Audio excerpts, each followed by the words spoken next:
Ait squaichel. Ait swile in my language. But in this language, Lekwungen speaking people, they would say, Ait squaichel siemna squalaqua.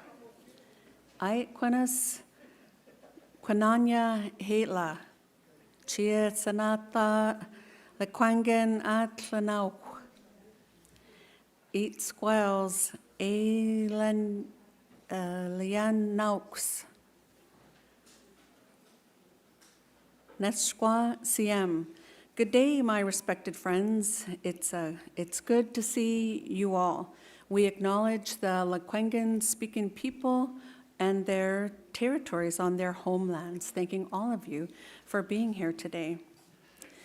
And in my language, Aitzwail, good day. My name is Sitsia Ama. I'm Leah George Wilson. And I welcome you to the First Nations National Guardians Gathering. Woo. Is everybody a guardian here? Raise your hand if you're a guardian. Right on. Well, welcome to all of you. For our Francophone colleagues, we have simultaneous interpretation services. You're welcome to pick up a headset, I'm assuming before you come in here. Top left is where you pick up your translation, your headset for translation in the back of the room. It's an honor to gather here on Songhees Lekwungen territory. It was an honor to participate. Well, I didn't participate in the same way that Val did. I showed up and sat in a chair and took pictures, and Val was out in the canoe with Frank Brown and a number of other of you who also paddled in the ocean-going canoes. I thank the canoe families, the leaders, the paddlers, the elders, the youth, guardians, and all who welcomed us and started our gathering in protocol and ceremony. It's so important for we as Huelmo First Nations people to begin our work, is what we call it, our work in such a good way. I would also like to really raise my hands to my friend Frank and my sister Kathy Brown, who we lovingly refer to, or maybe it's just me, Brown Enterprises. They do so much for all that they did to make this morning possible.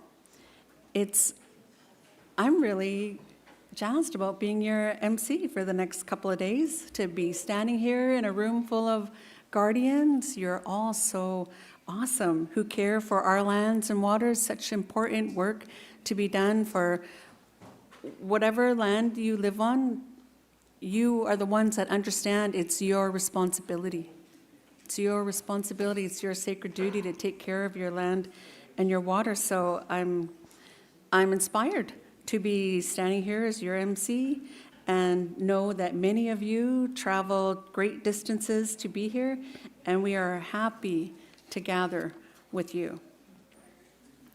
We know that many of you may be worried about the folks back home facing wildfires and evacuation. Our hearts go out to the communities that are in harm's way. These are potent reminders of the urgent need to address climate change and restore balance, as we heard from Dr. David Suzuki earlier today at the Mungo Martin House. And doesn't he look great? Like, I don't know how old he is, but he looks awesome. And they're a clear expression, like all the things that are happening in our territories, in our communities, are a clear expression of why we need guardians on the ground in our communities. So I would actually like to acknowledge you and give you all a round of applause for all the great work that you do.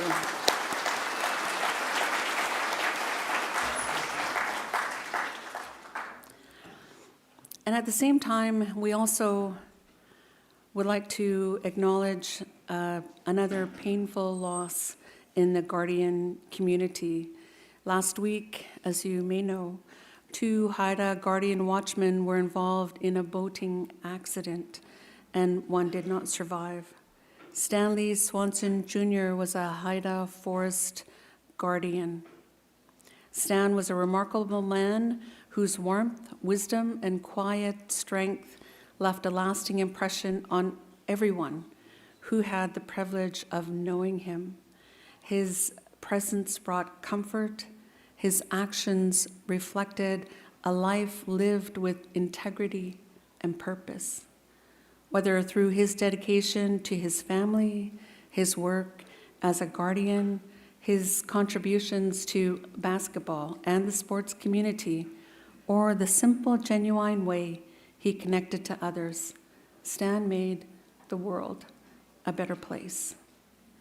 And we would like to have a moment of silence in Stan's honor as we think of his family, community, and other guardians he worked with. Moment of silence, please.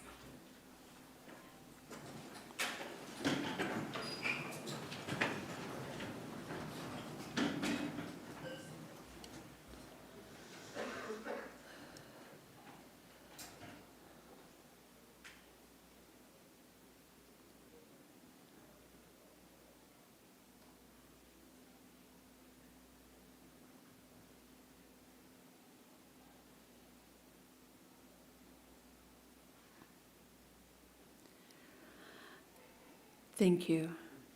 Thank you. It's good to feel guardians, community, looking out for one another, and I know that we will continue to do so over the next few days. I just want you to remember, in our language, we call our feelings, our thoughts, our prayers, our shkwalowans, what you hold in your heart. I want you to remember to take care of your shkwalowans, to take care of yourself, and to be kwam, to be strong in these days ahead. And also want to let you know that we have a great program mapped out for the next, can you believe, 3 days? We have panels, we have knowledge exchanges, and fireside chats. I don't think we're really going to have a fire though, but it's going to be warm, like a fireside chat here in the theater. We have breakout sessions where you can go and dig deeper into topics and talk them over with your fellow guardians. And we have fun evenings planned. What would guardians be without some fun mixed in? I ask you, nothing. That's why you're having a couple of fun evenings planned. Tonight, we celebrate with a reception and a Guardians Awards ceremony. Oh, that's awesome. Tomorrow evening, we will dress up for a private screening of a new film called Guardians of the Land, complete with a red carpet. So I hope you brought your shiny red carpet clothes, and I hope you ladies brought your bling because you can showcase it on that evening. A little bit of housekeeping before we start the afternoon sessions. We'll share some general information with you. I hope you saw the colorful ribbons at the registration. They're here to help you meet other guardians doing work you'd like to learn about. Each color is linked with a different activity, from forest monitoring to land-based learning, emergency services, climate response, and beyond. Pick up the ribbons for topics you want to share about, then look for guardians wearing the same colors you are interested in and ask them about it. Don't be shy. Don't be shy. We're here to learn and connect. We also set aside a space where you can visit throughout the gathering to talk with other guardians, to find your fellow ribbon matches, share materials, or just hang out and relax. It's called the Campfire, and you can find it in the Esquimalt room, which I'm assuming is just up and out. Maybe to the right, maybe to my right, maybe, but you'll find it. To help document our time together, a few of your fellow guardians will be doing some filming. I'm pretty sure you noticed all the filming that was going on. They are part of the Land Needs Guardians Storytellers project, a project that equips guardians with tools to create and share their own stories from the land. A few of those stories will be serving as correspondence for the gathering through vlogs, interviews, and real-time coverage. It'd be pretty cool if they were some like paparazzi style on the red carpet when you're coming into the screening. They will be clearly identified, and we encourage everyone to connect and share with them. In addition to our own storytellers, there are many reporters from media outlets present. They are welcome to join the plenary sessions here in the theater, but not in the breakout sessions, because that's where we tell all the secrets and the key. No, I'm kidding. We don't do that. But that's where we share all of our most likely, it's all of our deep thoughts and things that are important to us. The live stream is starting now, and I didn't know there was a live stream. And it will be open for all plenary sessions in this theater. Please let people who might be interested in the gathering to know they can tune in. Oh, you can tune in to, I feel like such a commercial, www.guardiansgathering.ca. Not Guardians of the Galaxy, guardiangatherings.ca. And, thank you for laughing.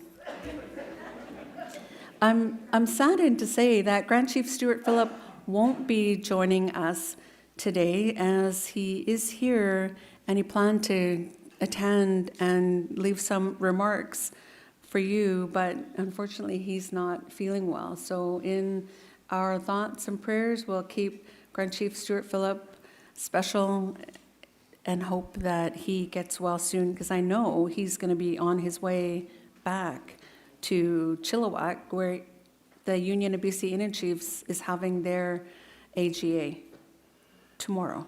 I believe it's tomorrow. So, without further ado, I got to take a picture of all of you. Smile! This is just something that I do. I got to get me in it too. So now, I would like... the minister's message from the minister. We're going to move. We're going to skip over a couple of people. Sorry, it wasn't me. And we're going to go right to introduce... it's the Premier, right?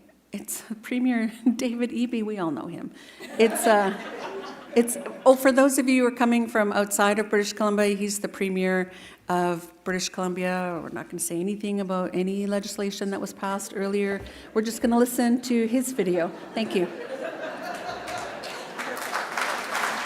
Premier David Eby here. I'm recording this message from the territory of the Lekwungen people, the Songhees, and Esquimalt nations.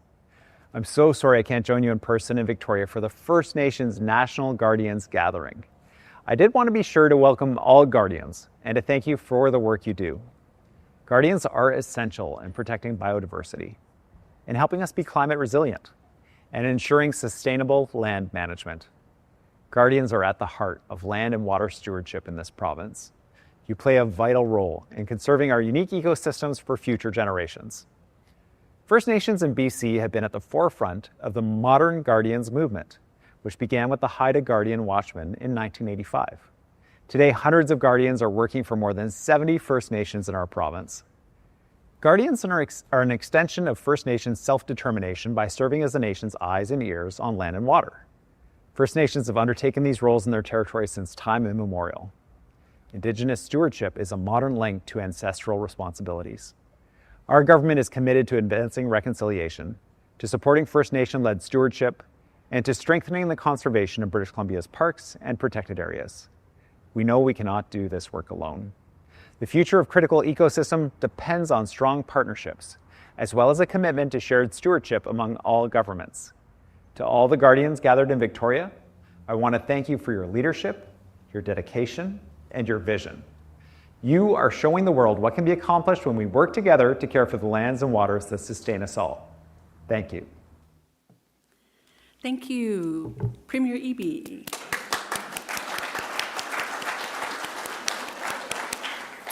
I am pleased to say I didn't see anything bad about Premier Eby because we're fortunate to have with us another special guest joining us, the Honorable Tamara Davidson, BC Minister of Environment and Parks.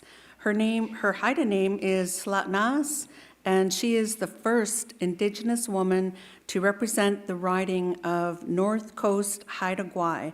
She is a member of the Haida Nation. Please join me in welcoming one of the few Indigenous people we have in the BC legislature, Minister Davidson.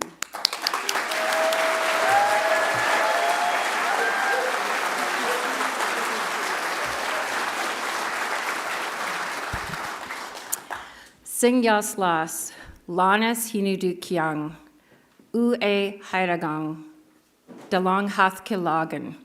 Thank you, everybody. It's my honor to be here on behalf of the Premier. He is currently on a trade mission in Asia, and so he wanted to send his regrets along with his video message. My Haida name is Lanas, and I am a member of the Haida Nation. My clan is the Yaklanis clan, and I hold the name Lanas, which was gifted to me by my great-grandfather, Chief Wea, Willie Matthews, and my great-grandmother was Emma Matthews. My parents are Lois Rulin and Albert Rulin, and I'm so happy to be here today with each and every one of you. I decided to run as an MLA after negotiating the recognition of our rights and title. It was a hard journey for us to get there. And I'm so pleased that we have one of our former presidents of the Council of the Haida Nation here with us today, Miles Richardson. And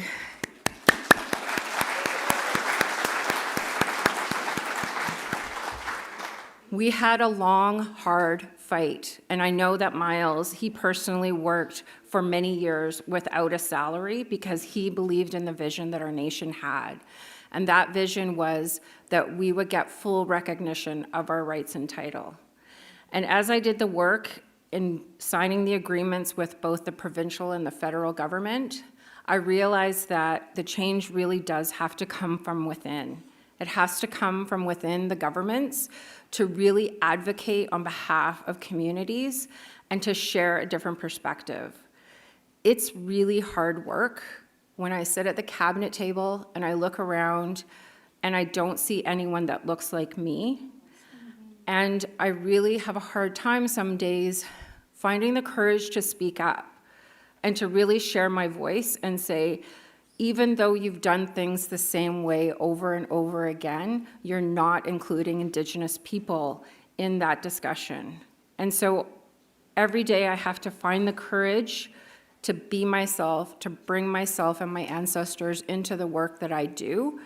And I'm so grateful for the job that I have and that I get to represent North Coast Haida Gwaii, which includes over 50% of the riding are Indigenous people, including Lakwalams, Metlakatla, Healthsick, Newhalk, Kitasoo-Hehe, Owikano, and I get to be a part of those communities and sit with the elders and the youth and listen to what their concerns are and try to bring those forward in the work that I do every day. Part of my job also is working with BC Parks. And when I first took on this role, I thought that a lot of Indigenous communities didn't want to have parks in their neighborhood, in their backyard. And many of them came forward and they said, no, we like having that park there because we get to have people coming there and learning the stewardship that we're doing and trying to be allies with us, to feel what it feels like to take care of the land. The jobs that you do are really important, and they're really going to be hard as well as my job is because you're working within your own nation and you want to do it all, and it's hard work.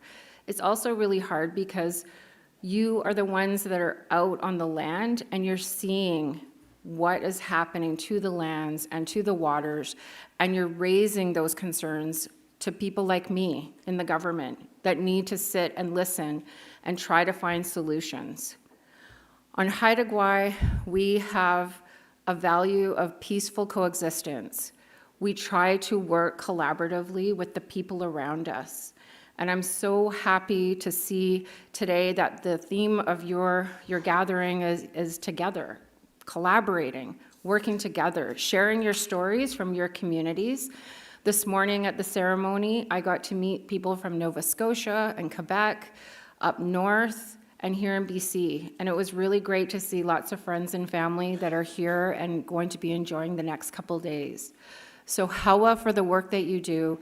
Please keep going forward, and I look forward to meeting you over the next couple days if I get a chance. Hawa.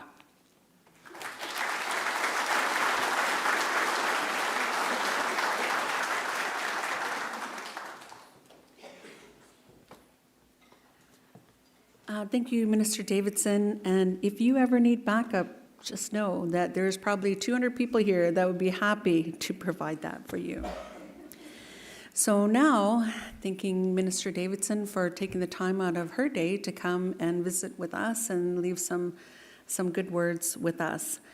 I would like to now introduce you to the leaders of the two organizations hosting this National Guardians Gathering. Jamie Gauntz is the Executive Director of the First Nations Guardians Network, a member of the Pasqua First Nation in Treaty 4 territory in Saskatchewan. She has extensive experience working with the housing and natural resources sectors to empower Indigenous peoples in Canada and beyond. She has led the National Guardians Network since joining last year. And Valerie Courtois is the Executive Director of Indigenous Leadership Initiative. She is a member of the Innu community of Mashtatash. I could say Lekwungen.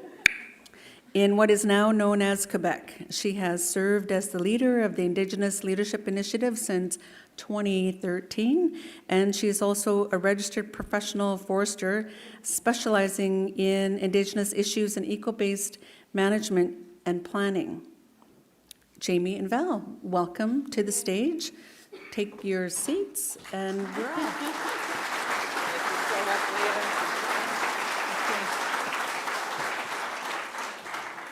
Thank you so much, Leah, and just a little hand to Leah for accepting this very challenging job of being a Master of Ceremonies. She is a master at being a Master of Ceremonies, and this is why I call when we have a West Coast Indigenous National Guardians gathering. So thank you so much, Leah, for being here with us. What an amazing morning. How is everybody feeling? Are you feeling good about it? Yeah. It's so good to start in ceremony and to do things in a proper way, to have the communities know who we are, have the land hear who we are, and to just feel good. Take that time to just be who we are, if I could quote our friend Kilslai Miles when he speaks.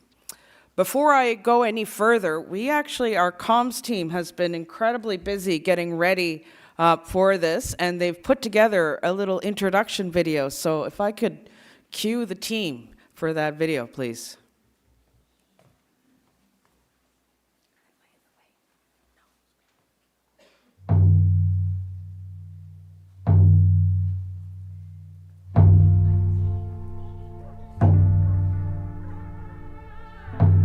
Indigenous people were always guardians.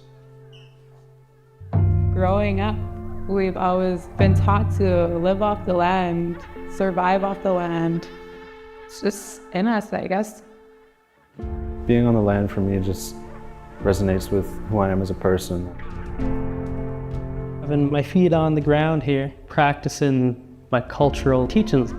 When you're on the land, you really get a sense of stableness, and you know where you are, you know what you got to do. I'm very honored to be a part of the Guardian program because of the beauty of my land, the beauty of the resources, the beauty of our people.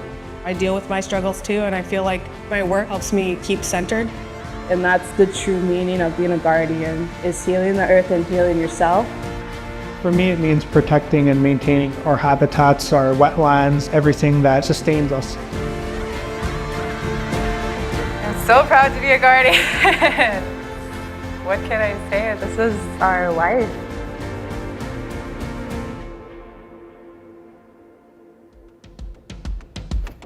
Yo, what's up, everybody? Just want to give you guys updates what we've been doing lately. So, shall we? Just doing some cultural burning. How about you? We're here doing site assessment for current babies. So, who wants to do the water samples?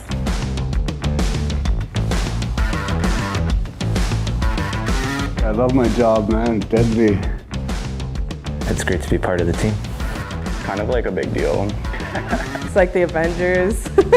All protecting the earth. We're doing our part. Who else is going to do it? Guardian is going to do it. It's bringing people back together to create strength in our community. It's so important, being present on the land and utilizing the traditional knowledge. I don't know if you can get any better job than this. The Guardian, this gathering is so impactful and meaningful. It's the good vibes and the people coming together. Everybody feels like family. You might not know a person, but you already know that you have something in common, and that's that fight in the heart for your land and your people. Hopefully, every nation can have a Guardian program, could be working collaboratively together. I think it's just going to get bigger and bigger. We're going to be unstoppable. Yeah.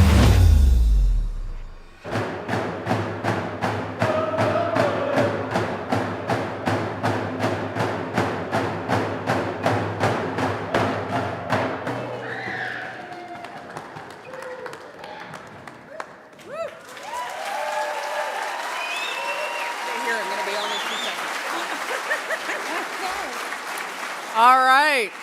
So shout out to the ILI comms team, to the storytellers. I heard some hooping and hollering back there. To all the amazing Guardians. This is just a sample, but we wanted to show that, you know, you're pretty much action heroes. The Avengers, the Guardians of the Galaxy. We just need to figure out our soundtrack. I'm thinking in French. Bon, pour les francophones, bienvenue.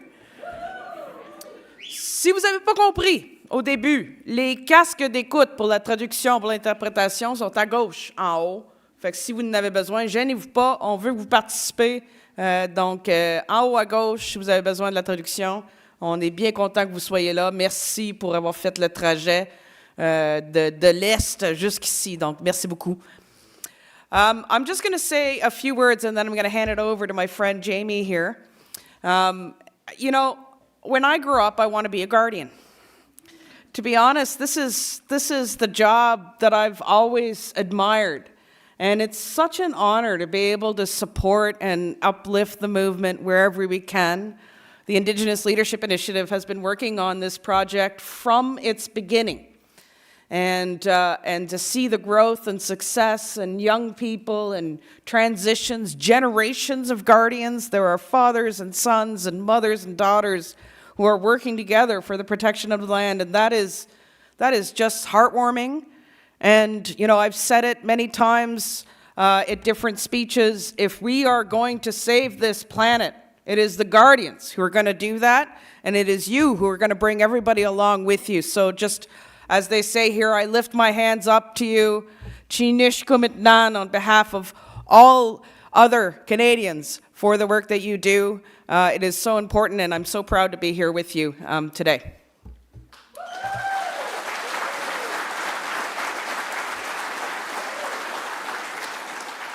So without further ado, I'd love to invite my friend Jamie. And you know, the first time we met, I made her get on a plane and then a float plane, and then she came all the way up to our camp, which is on what we call the Mushuau-Shipu, or the George River, named after George Cabot, who was the explorer who first descended that river. That is the site of where the Innu Nation has had historically its largest caribou hunts. It is a sacred site that we have the honor of being guardians in a way for that. And I didn't know Jamie, she didn't know me. Remarkably, bravely just showed up. I put her in a Zodiac and we went fishing. And we've hit it off ever since then. So I'm really, really proud to ask Jamie to come up and say a few words on behalf of the National Guardians Network, which the ILI was super proud to launch on alongside Canada at COP15, for those of you who were there in December 2022. So, Jamie, over to you.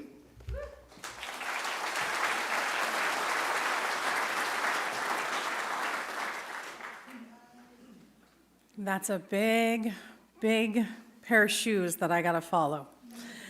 Val is an incredible leader, and she's right. She called me, and she said, hey, do you want to come to the George River? I knew nothing about her team. I didn't ever meet her team. And I was like, so I Googled it. How far would this take me? It was 4 plane rides away. I'm not really crazy about flying because, well, I'm a prairie girl, so I prayed the most I think I've ever prayed in my life on all of those little tiny planes. We got there, and Val was like, the weather's really bad. I was like, oh God, okay, we can do this. And we went. And it's been a long time since I've been back home in the prairies with my family, with my relatives. And when I got there, I cried because it was so peaceful. It was so fulfilling, and it was so together. And I felt like I was home, and I was a million miles away from home. And every time I'd come out to visit a Guardians or a nation or spend time with one of you in this room, you feel like home to me. You are my relatives. It doesn't matter where you are on Turtle Island, you're my relative, and I love you, and I honor you. And through my work, can you believe it's been 16 months that I've been with NGN? It seems like it's been 3. It has been so busy. And NGN has been up and running for 2.5 years, and we have made some incredible strides. In 2.5 years, we've stood up this national organization, we've supported all of you, but most importantly, we've created a process that allows you to reach out to us and us have conversations and listen to you and understand where you need support, where you need lifting up, and we remove those roadblocks for you as much as we can. And since we've just started out 2.5 years, I can't even imagine what it's going to look like 5 years from now. And we have over 200 Guardians right now, and it is really, truly my dream for every nation across Turtle Island to have a Guardians program. For us to bring back our nationhood as strong as it was so long ago. Times have changed. We've changed. But if we look around this room, we're together as one. We're walking together in this incredible moment, and we, in strength, together, will create such beautiful, beautiful things. This is a movement, but it's also our way of life. It is our way of thanking and honoring all of our relatives. The old people, the stones, the trees, the water, the wingeds, the swimmers, we're all part of that. They're all our relatives. We have to honor them. The Creator made them just like He made us. We're special, we're unique, and we belong together. So we have to protect each other. We have to protect all of it. And that's our job as Guardians. So I won't talk very much, but I do want to say, if you need any support in writing a budget, or applying for funding, or anything else that we can help with, you reach out to our team. We are here 100% of the time for you. That's our role, that's our job, that is our love. We come to work, my mighty little team comes to work every day and asks me, how do we change the world today? And so we are here to help uplift you, support you, and honor you every minute of every day. So take advantage of it, come and say hello to us, And I am so happy that I am part of your family.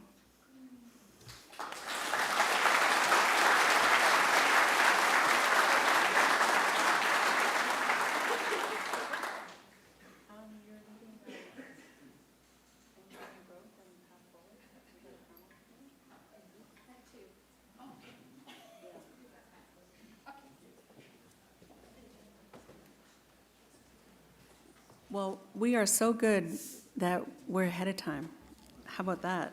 I'd like to say thank you to Val and Jamie. It's so exciting to hear about the growth of the National Guardian movement. It's so wonderful to hear about all of the good work that both of the organizations are doing. And it really brings to bear that First Nations in BC, with leaders like our good friend Miles and others, not saying it was just Miles, but not Dave Porter comes to mind, and probably Frank and Kathy Brown as well.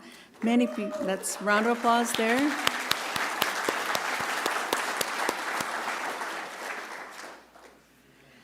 So they've been at the forefront of the Guardians movement for decades, and they are helping to shape its future.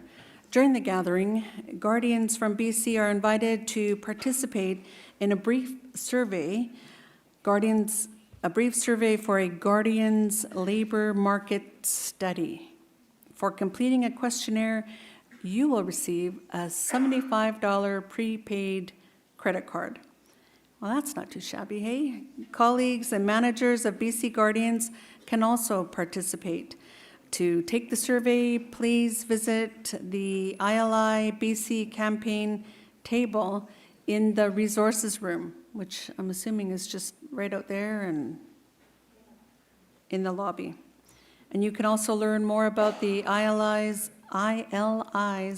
BC-focused campaign to support Guardians and Indigenous protected and conserved areas. That's really great. I'm really interested in the IPCAs. Now, we would like to invite Jamie back to the stage. You will recall that she is the Executive Director of the National Guardians Network, and she will be leading a panel about the growth of the network and its path forward. She will be joined by a panel of network council members and team members, you know who you are, who will be introduced during the session. After this session, we will be taking a 30-minute break. But for now, we're going to invite Jamie back up with the panel. Please join us on the stage.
Test? Okay. Everybody can hear me? Okay. How many is tired of hearing my voice and listening to me talk yet? More? All right. You got a loving audience. One more time. So, thank you. Thank you for all of your kindness, all of your attention, and most importantly, thank you for traveling so far to be here. There are some people that have traveled so far to be with us today. It's so astounding how many beautiful people that live across Turtle Island, and we're all connected, and nobody can take that away from us, ever. It's so beautiful. So, as you know, I am the Executive Director of NGN.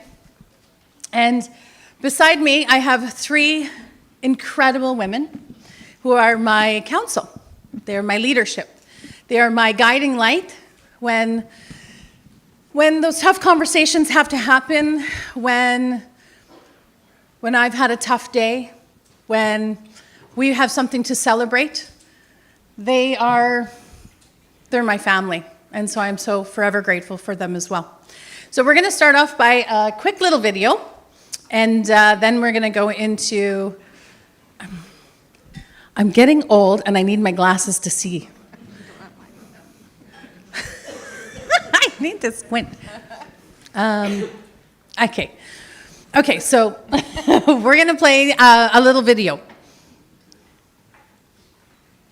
The First Nations National Guardian Network is the world's first Indigenous-led National Guardian Network of its kind. We are uniting and supporting Guardian programs across what is now known as Canada. We know that Guardians are the future of conservation, both here and around the world, protecting land, ice, waters, and ways of life for future generations. Through our funding programs, we support nationhood and Indigenous leadership with resources, training, and support delivered through an Indigenous-led framework.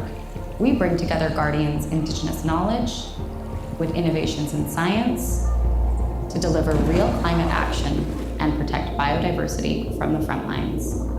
Our work is grounded in generations of wisdom and fueled by a vision for the future. For today, and for generations to come. This is our legacy.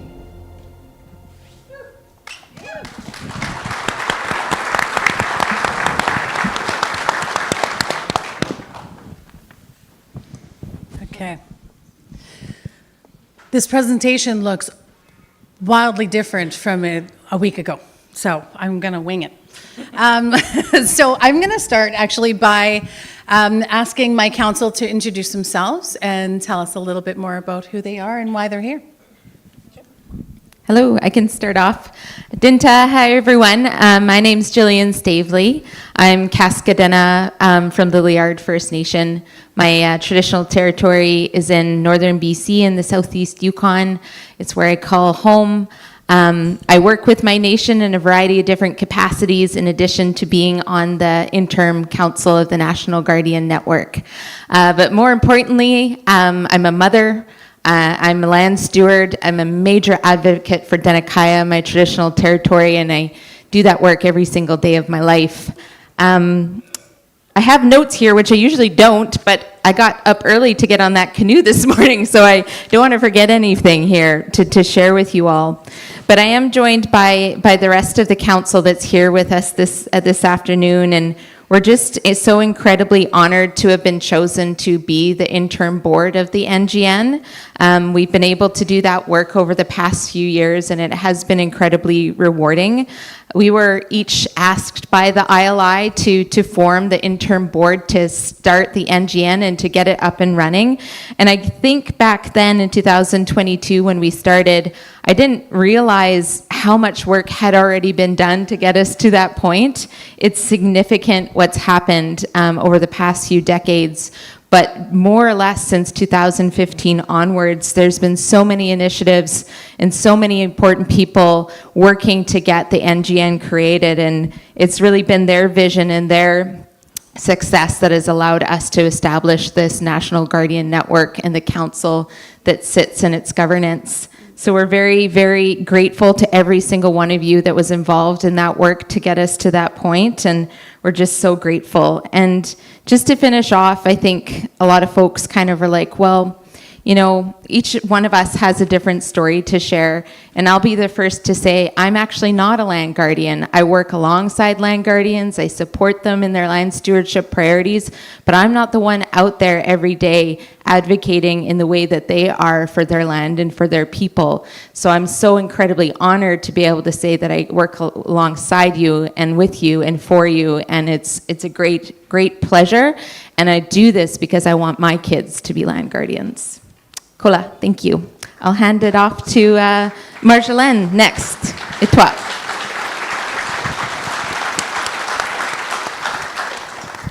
Kwe, Tchibogadadnon, Kesnouid et Dehik.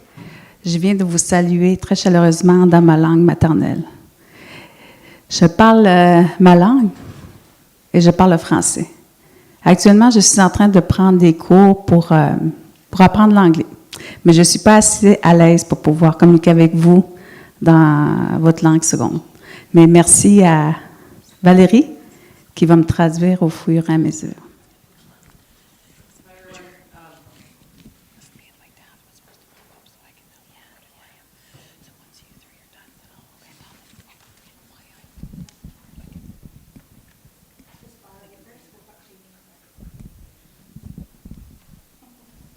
Hi, everyone. This is not my profession, so I'm going to beg forgiveness for perhaps some invented words at moments. Test. So Marjolaine, who's a fellow Inuisquo, Innu woman, introduced herself and welcomed you very, very warmly in her language, which is Inuimun. She speaks Inuimun and French, and she's just starting to take some classes to learn how to speak English, but she's not quite confident enough to do this in English yet. So we'll lift her up and help her out.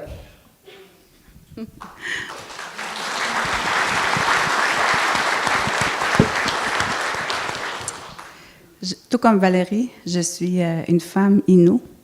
Innu, une des 11 nations du Québec. Et j'ai été élevée dans ma communauté. Je parle ma langue. Je pratique ma culture. Je travaille pour une organisation régionale au Québec pour les communautés Innu depuis maintenant 9 ans. So, like me, she's an Innu woman. She grew up in the community of Maliotenam, and she is the executive director of the Chakapish Institute, which is a regional institute in support of the Innu communities in terms of education and culture. And she's been doing that for 13 years.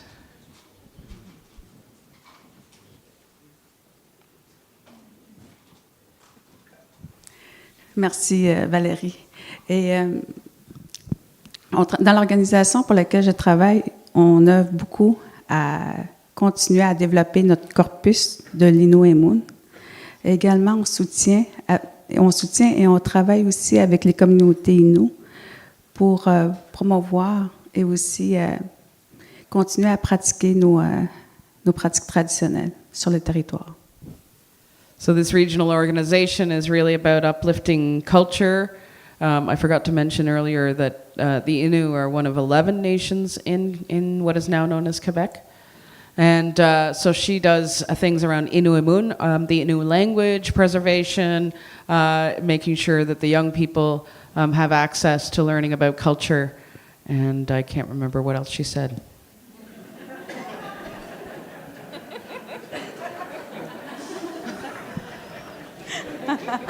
Je comprends. Là. Merci aux autres traducteurs en haut. Je suis très contente et très fière aussi de faire partie du conseil intérimaire. Pourquoi? Parce que j'ai la chance, dans mon travail, j'ai la chance de travailler avec toutes les communautés Innu. Donc, j'ai de très bonnes relations avec les populations. Et aussi, c'est ce qui me tient à mon travail. Puis ici, au Conseil national, ça me permet de voir qu'est-ce que les autres nations font à travers vous, les gardiens du territoire.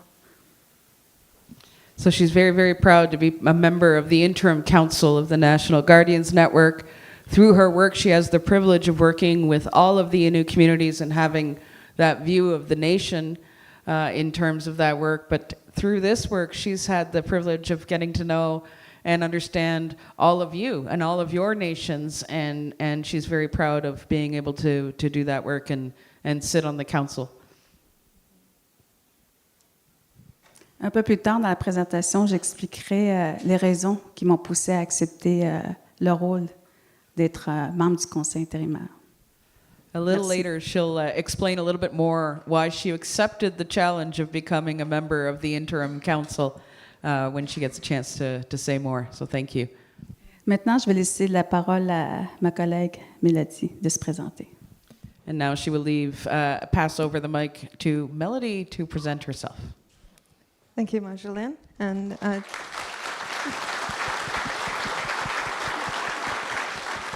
my name is Melody Lepine. I'm a member of the Mikisew Cree First Nation in northeastern Alberta, Treaty 8. My affiliation with the Guardians program has actually started when I started working for my nation about 22 years ago. And our region is extensive development, tar sands development, a large number of open pit mines. And it's been a number of years before a lot of that development happened that our community started to feel and see a lot of the changes. And when I started working for my nation in 2003, we were in the preparation of a major oil sands intervention against some significant oil companies, and one of them was Shell at the time. And I was tasked with coming up with environmental mitigation options for my community. And the first thing that I thought of was we need to collect our own information. We need to have boots on the ground, and we need to have these observations that our community is seeing day in and day out, and the devastation of our land. And so that was sort of the seed planted of what is today 17 years now of a Guardian program, and very successful program. So I just want to say how important it is for us to collect the information, assert our stewardship rights, understand the changes, but most importantly, give voices to the people that are actually seeing these changes. And to me, that was my elders, our land users, that were very frustrated with their voices not being recognized and heard in the face of the challenges of massive development in their territory. And so today we have about 6 guardians, and very actively still collecting this information that is in honor and led by a group of knowledge holders and elders in our community, telling them where to monitor, what to monitor, how often to monitor. And so a lot of that information comes back to the community and helps us make some of those informed decisions about what are we going to do about some of these changes. And things like policy changes, advocating on their rights and protection, and using it in a lot of environmental impact assessments so that we can have some of these accommodations and mitigations addressed by both developers and government. So this is 12 years in the making, 17 years in the making, and I have to say that we have started to see a lot of change happen for the positive. About 5 years ago, 3 indigenous nations within my community of Fort Chipewyan came together and started what we now call the NIPI-2 Institute, Delta Research Institute. And so this is us working together, our Guardians programs working together in a coordinated way to collect and drive research in our region, what is one of the largest boreal freshwater deltas in the world. So hopefully in 5 years from now, I'll share a story about how successful NIPI-2 would be with the coordination of 3 Guardians programs. But we're not quite there yet. But I just want to say 17, 20 years ago, it just started with a vision. It started with an idea about recognizing voice of our communities and our elders and knowledge holders that really were seeing these changes, but nobody was doing anything about it. And just to say how powerful some of these, our program was, in 2013, about 1,200 kilometers upstream, there was a major spill in Hinton of a coal mine. My community is about almost 1,500 kilometers downstream, and we actually didn't know that the spill happened. We found out about it on the news. And so when we called the company, we said, we are aware that you spilled some significant amount, 1 billion liters of contamination into the Athabasca River. You didn't notify us. And they said, well, you're too far away, you're not impacted. The first thing we did, we sent our Guardians out there. And they actually found the plume. It was in our delta, almost 2,000 kilometers downstream. So there is a positive difference that our guardians are doing in watching, observing, monitoring, collecting information that is driven by our communities.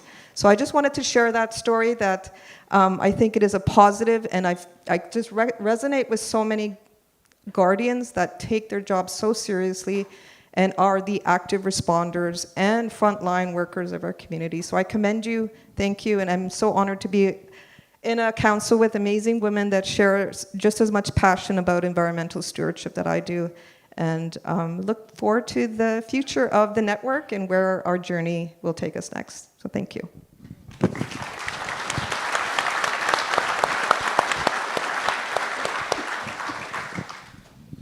Thank you, ladies. Okay, so we're going to switch the slide. Are you ready?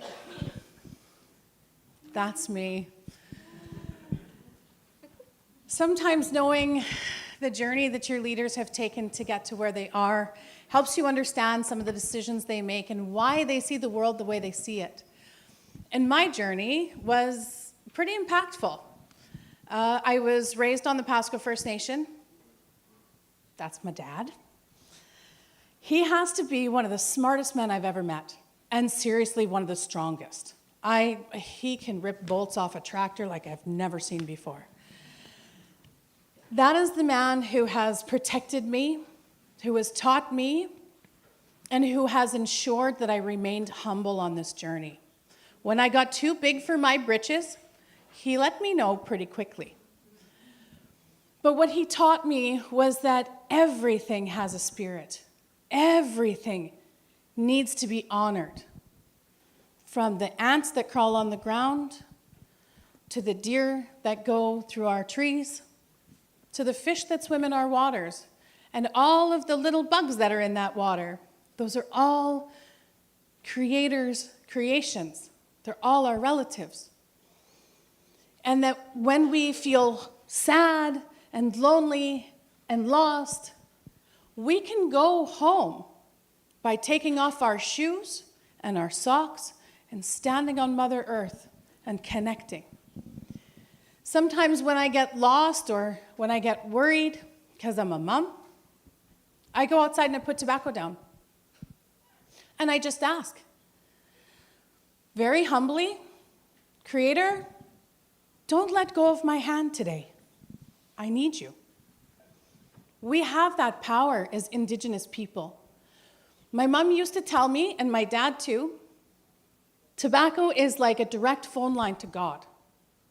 So when we're hurting, when we're looking at all the trauma and all of the things that we face in our communities, we can heal ourselves with the gifts that the Creator has given us, with the gifts that our Mother Earth provides us. We just have to do it. My dad I went on my first hunt. I was 6 years old. I tried to shoot the rabbit, but I shot the tree. Then my dad got it for me, and then I cried because I thought this doesn't make any sense. We're supposed to honor this spirit, but we just took its life. But he said it's important because we asked. And so since I was a little girl, I have always put tobacco down and asked, is it okay if I hunt you today to feed my family? Is it okay? If we honor our journey, the journey will honor us. And so that's the way I was raised. The man in the middle is my grandfather. He was the chief of Pasco First Nation. And I grew up in a super reserve house in the prairies. We used to play hide and seek in the smoke cloud. We used to sit about this high off the ground. It was all clear underneath. So we'd dip down, we'd see everybody's legs. And I would sit under the table and I would listen to treaty talks.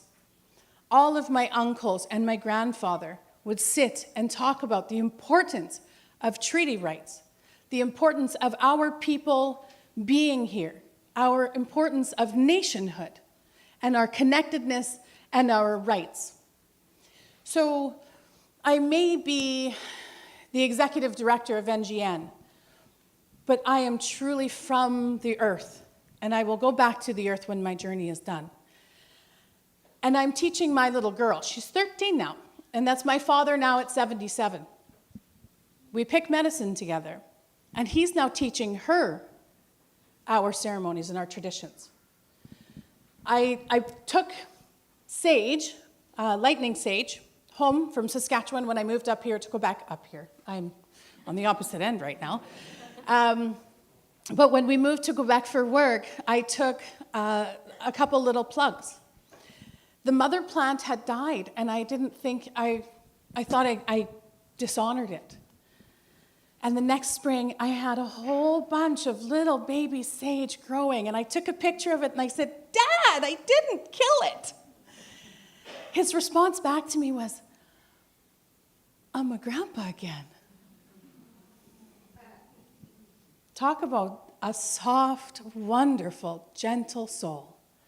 And so my daughter calls him Funny Papa, because when he gives her a kiss on the cheek, it tickles. But he's teaching her everything that he taught me. That's that honor in knowledge. That's that knowledge transfer. That's that journey that we're all on, regardless if we're old or young, the first generation or the last generation. It's all part of who we are.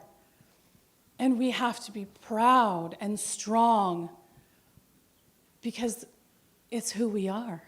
And we are so beautiful because that's the way Creator made us. And each and every one of us, the Creator said, we need one of you. And that's incredible.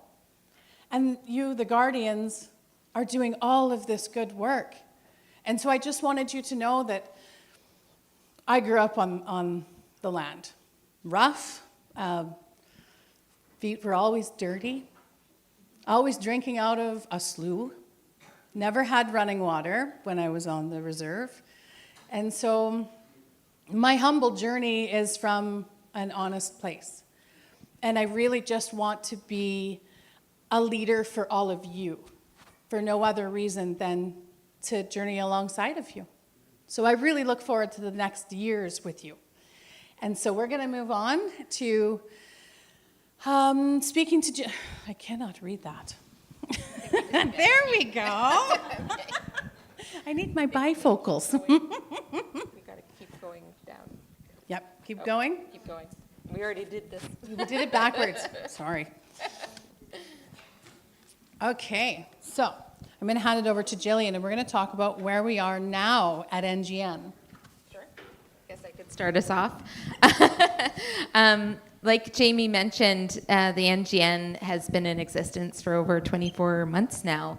It was at COP in Montreal in December of 2022 that we officially launched the network, and it's grown rapidly in the past 2 years. I think there's some stats that are maybe on the next slide. I'm not sure. That might, yeah. Just to give a bit of an overview of kind of where we've come and where we're going, this just provides a bit of an overview since we've took over the funding from ECCC. You can see from there that there's been a tremendous amount of applications that have been made to receive Land Guardian funding, and you'll also see there the realistic outcomes of that too. There's more guardians on the land than funding available. And that is, I want to say, a good problem, but it also is one that we need to solve. The funding that the NGN disseminates to Guardian programs across the country is significant. It's a big deal, the amount of funding that we have, but it's not enough. And I know that the work that the NGN and the ILI and ECCC and many other partners and funders will be doing in the years to come is to make sure we have more funding available to support all Land Guardian and Water Guardians and Ice Guardian programs across Canada. Because like Jamie mentioned, the ultimate goal is to ensure that every Land Guardian program out there has funding available to them to either start a program or to continue a program or to grow a program. And the program that I work alongside is the Denananyata Land Guardian program in northern BC. The Kaska Nation as a whole has Land Guardian programs in each and every one of our communities, and we're growing, and we're not alone. We have incredible regional networks now that we didn't have before, and we're expanding outwards from there. So there's significant strength in the amount of programs that have been funded and that are going to be continued to be funded. So I think there's another slide, maybe. Okay, so this just acknowledges the funding that came out this year, because we had 2 years of funding to give out as part of our current collective agreement, and we're just finishing that up. So in the next year, there's going to be more advocacy negotiations taking place with the Government of Canada to make sure that we can solidify Land Guardian funding into the future. So this is just another example of the types of, the numbers of applications and the amount of money that was given out. Just so you are aware, Tier 1, it means a new Guardian program, is that right? So a brand new Guardian program that has not existed before, that we're trying to make sure that we support those programs to get started. That's the number that you see there that was supported to keep going forward. I can't remember if there is another slide, but maybe before we go on to that, I'll just echo by saying, you know, the shift that's taken place over the past few years from us taking over the fund from ECCC has not been easy. There's been a steep learning curve, a lot that we've come to know and understand about that process, and really the end goal of what the NGN is trying to do is to make sure that that process is easy and efficient for you and works for you, and if it's not, then we need to change it. So I offer that to you as well as a welcome to say if there are some things that you're noticing that might need to be tweaked or things that we can be doing differently, we're absolutely here to hear that so that we can help it evolve alongside the Guardian programs that it's supporting. And I know that evolution is already happening. I maybe want to ask you, Jamie, to talk a little bit too about how we're responding to Guardians' needs as well. We're all dealing with some significant emergencies out there in our necks of the wood, and we want to make sure that we're supporting Guardians in the work that they're doing on the ground and on the waters and on the ice. And I think it'd be a great opportunity for you to highlight what we've been doing with communities that are being faced by wildfire across Canada. You bet. Oh, I cover my face because I think about the 5 days that we went into that process. Some of the things that we've adapted as we went through this process was we're trying to decolonize how we do this. And one of the ways we're decolonizing is by taking oral reports from the Guardians. So just having an interview on a Teams call, and we write down the notes of what you tell us so that you don't have to spend time in an office writing these reports and then us going back and forth trying to get the information that we really need. So we're doing that oral reporting. Then I had a call with Jillian one day, and all of these wildfires were starting, and I said, we have to do something. And of course, I really always want my council to support everything that I do, so we have dialogue about this all the time.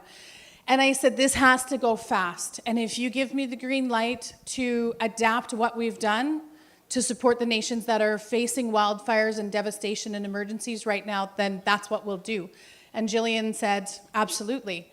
And so the 2025 funding, the $5.5 million, what I had decided was that we were going to do a really quick overview of every nation that has a wildfire or has an emergency coming towards them.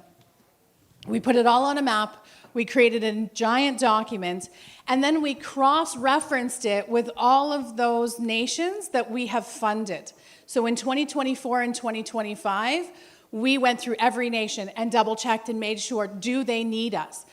I got a pretty long list, and then on Saturday and Sunday, I got my phone out and I sent a text message to every contact in that nation. I sent an email, and then I made a phone call. And my comment and my statement to them were, I am sending prayers to your nation and your community right now as you face these emergencies. NGN is beside you and with you, and we want to support you. And so we open up the opportunity to have a quick conversation, and we are willing to release up to 20% of the Guardian's funding that you've been approved for through NGN, and we'll do it immediately. And I will cut the red tape of making you sign a contribution agreement right out the door to get you that money, I will ask you to just send me an email, and that email will say, yes, I accept this help, and you will send me the information I needed, and the money went out the door. We were able to support 2 nations and send out $10,000 within 24 hours of receiving my text message. We're trying to remove roadblocks. We're trying to remove that red tape for all that need it. Emergencies don't have days off. So we needed to respond. We needed to be there with you. And I just was like, I'll get in trouble later. I don't care. I'm doing this. So I was sending the money out as quickly as I could. And my team is absolutely phenomenal. They are always standing right beside me saying, okay, tell me what to do. How do I help? And so we were incredibly successful. And we had many chiefs reach out and say, it hasn't devastated us yet. Thank you. And if anything changes, we'll be in touch immediately. But thank you for thinking of us. So we're trying. We're never going to get everything right, but we're trying and we're putting our heart forward for you. So. Before we head,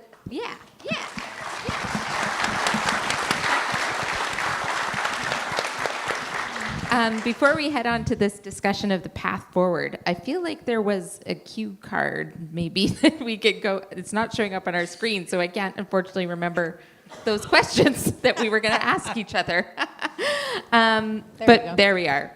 I don't know. Yeah. Oh, yeah. Sorry. Back where you were. On the path forward side. Yeah, there we go.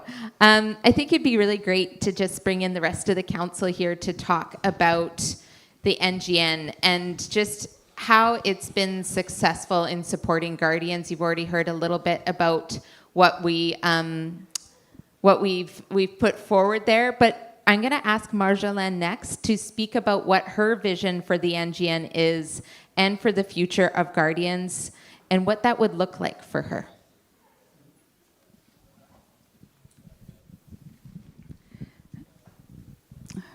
Valérie, t'es prête? J'ai mes notes. Merci.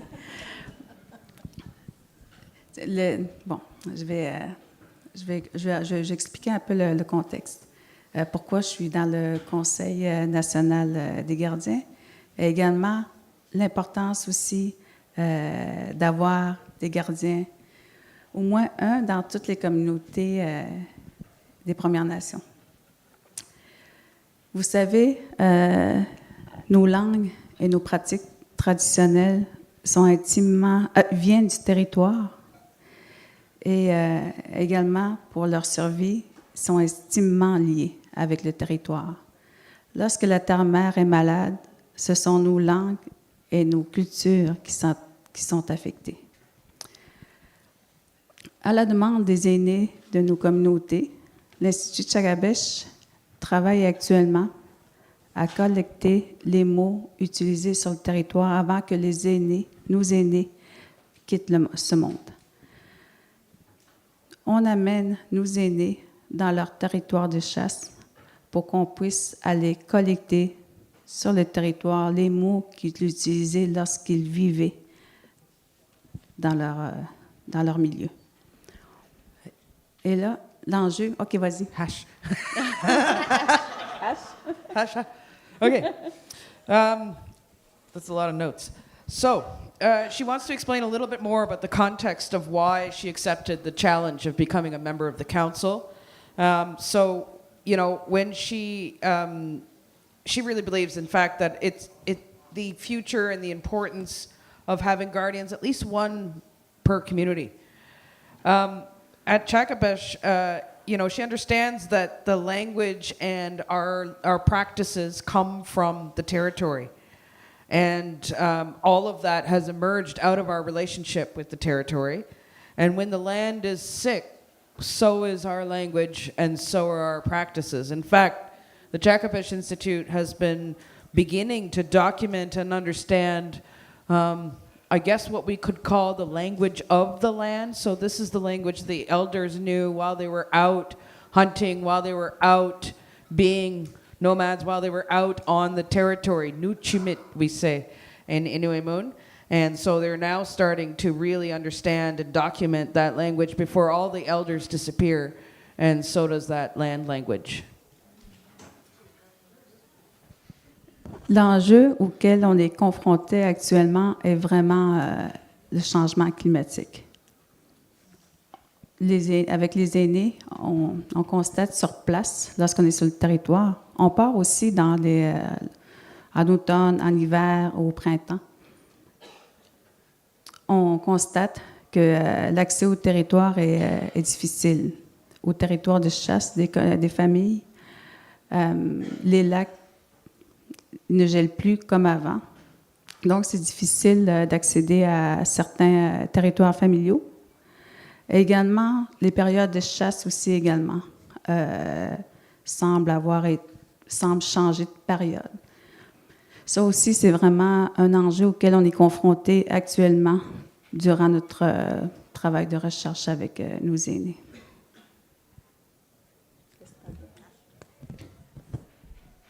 So she's really preoccupied of today's issue, and that big issue is climate change. And the elders and the land users have really noticed that not only is it affecting territory, but it's also affecting their ability to access that territory and to practice that culture. For example, lakes are not freezing in the same way that they used to, and even periods of time when you can hunt have changed. And so the very nature of access to the territory is changing. Donc, la collecte est d'autant plus difficile actuellement et on dirait que le climat change de façon accélérée. Donc, c'est vraiment un des enjeux qu'on rencontre dans nos travaux. Et aussi, le fait que nos aînés ne puissent plus aller aussi facilement sur leur territoire. On a besoin de vous, les gardiens, qui sont nos yeux sur tous les changements auxquels vous constatez sur le territoire. Donc, c'est vraiment important. Vous êtes des ambassadeurs aussi. Vous contribuez à la préservation et la transmission de nos cultures auprès des générations actuelles et de celles à venir.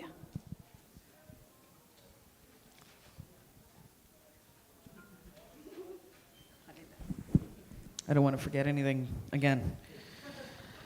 And so in the relationship, then that this relationship is really, really difficult now, and access is really difficult, and they're noticing that climate change is not just here, it's accelerating. The elders have a much harder time, and land users have a much harder time kind of representing those changes. And so we need your eyes and ears, and also for you to be ambassadors on behalf of the land and with other land users as you represent all of these changes and all of the culture and the importance of the relationship.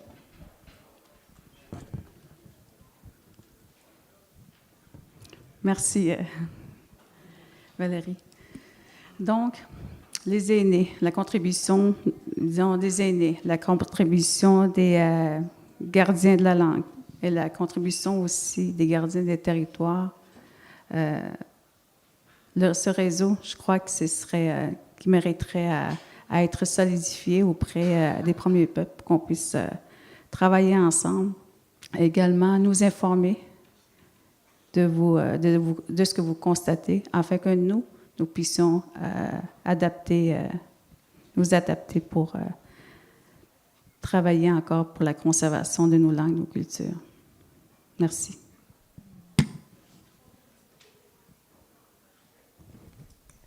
So she's noting the importance of the contribution of the elders, but in particular also the contributions of the guardians of the language and the guardians of the land. This is how we will strengthen ourselves as First Peoples and working together, and the importance of understanding how to adapt and learn and be who we are within these changes. So she says thank you very much, and yeah.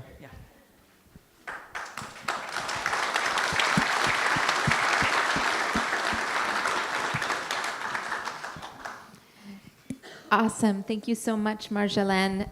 Next, we're going to ask Melody to speak to the importance of the relationship between the National Guardian Network, the guardians that are there on the ground and on the water, and then different levels of government. And maybe you have some examples from your work in Alberta.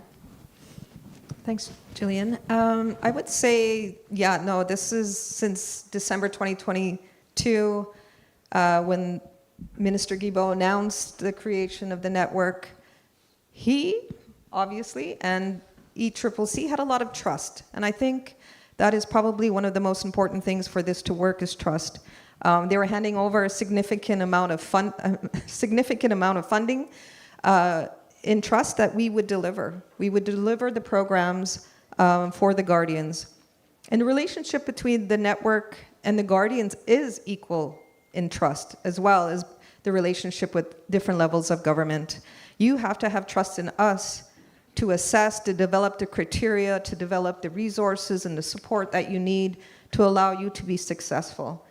And so when we look at some of the statistics that Jillian has shared about the progress that we have been making, that is because of the foundation of trust.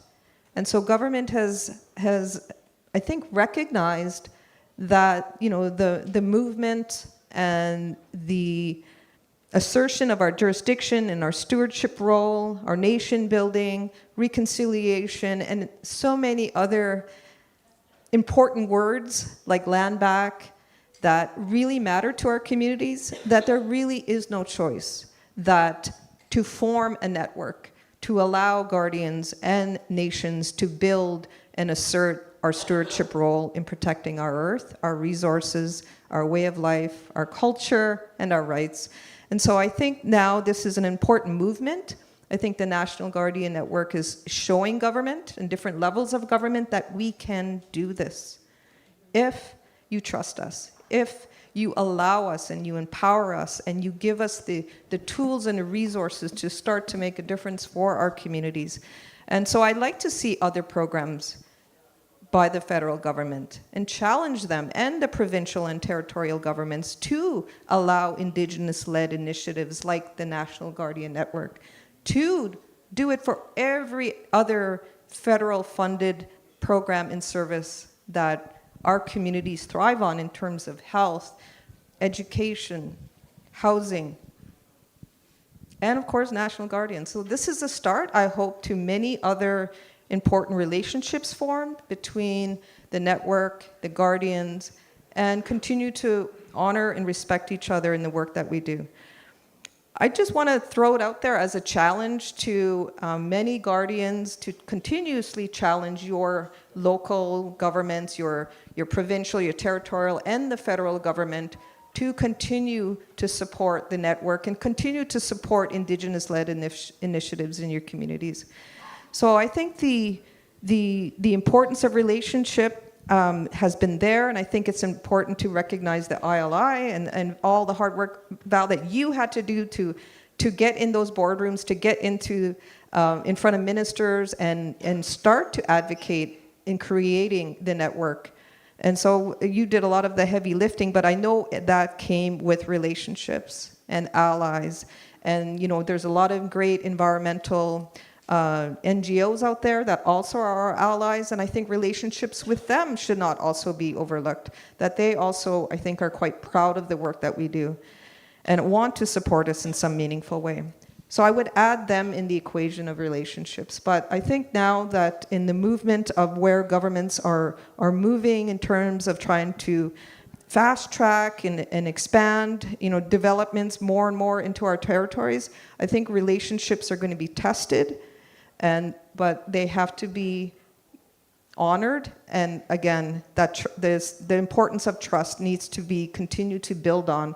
And we need to show that we can do this. And I think we are doing a tremendous job in doing that. So my expectation is that the trust will grow. So thank you.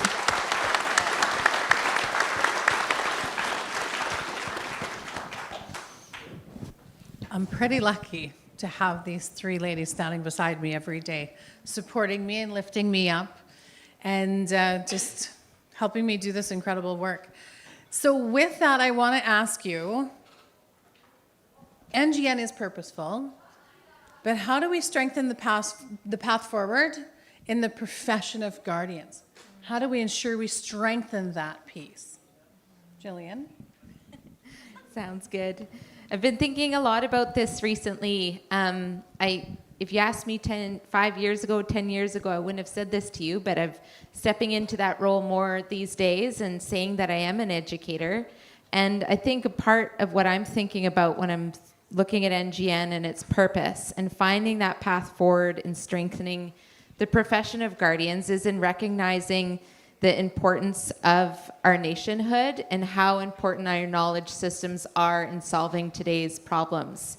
And now more than ever, it's so integral that we find that path forward to strengthen the profession of guardianship. This isn't a short-term seasonal job. This is a career. And for us to be able to make sure other people know that, we need to find a way and a path forward so people can respect and understand what guardians do every day. It's a lifelong role that you're fulfilling, and it really deserves that same recognition and structure that other professional paths have as well. So I think accreditation's a big part of that. And that's the space that I'm stepping into right now with my nation. Just came back from spending a couple weeks out on one of our lakes, Tucho, in southeast Yukon, where we started our pilot program to create a Casca Land Stewardship Certificate program. We're going to train our own people to be land stewards so they have the knowledge that they need to do their job. And that was an incredible first 2 courses that we did with guardians from each and every one of our communities, and I can't wait for the next few courses that we're going to be doing with them over the next year. And we've partnered with groups like Dechinta University. There's a lot of universities now talking about this, talking about what guardians are and what sort of education they need. And I think when we're talking about that, about accrediting guardians, there's incredible skill and knowledge that's essential to that career pathway, and it really can allow us to open doors for advancement for you and your programs when we send a clear message to governments and to funders and communities to say, land stewardship is not just this traditional thing, it's a profession. And it's how we're going to move these programs to become institutions. It's how we're going to move projects to become more permanent Indigenous-led systems that care for our lands and our waters. Because what you're doing is more than just the eyes and the ears on the ground. You are the heartbeat of your nation. You are the carriers of your ancestral responsibility from your nation. And you're the hands that hold your sacred relationship to the land and the water. So just thank you for all the work that you're doing in educating yourself and your fellow guardians in that work. It's just beautiful. Tsukesenla.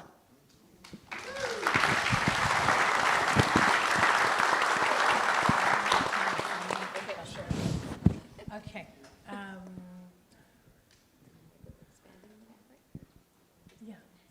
No, we can go. Next one, please. There in the box.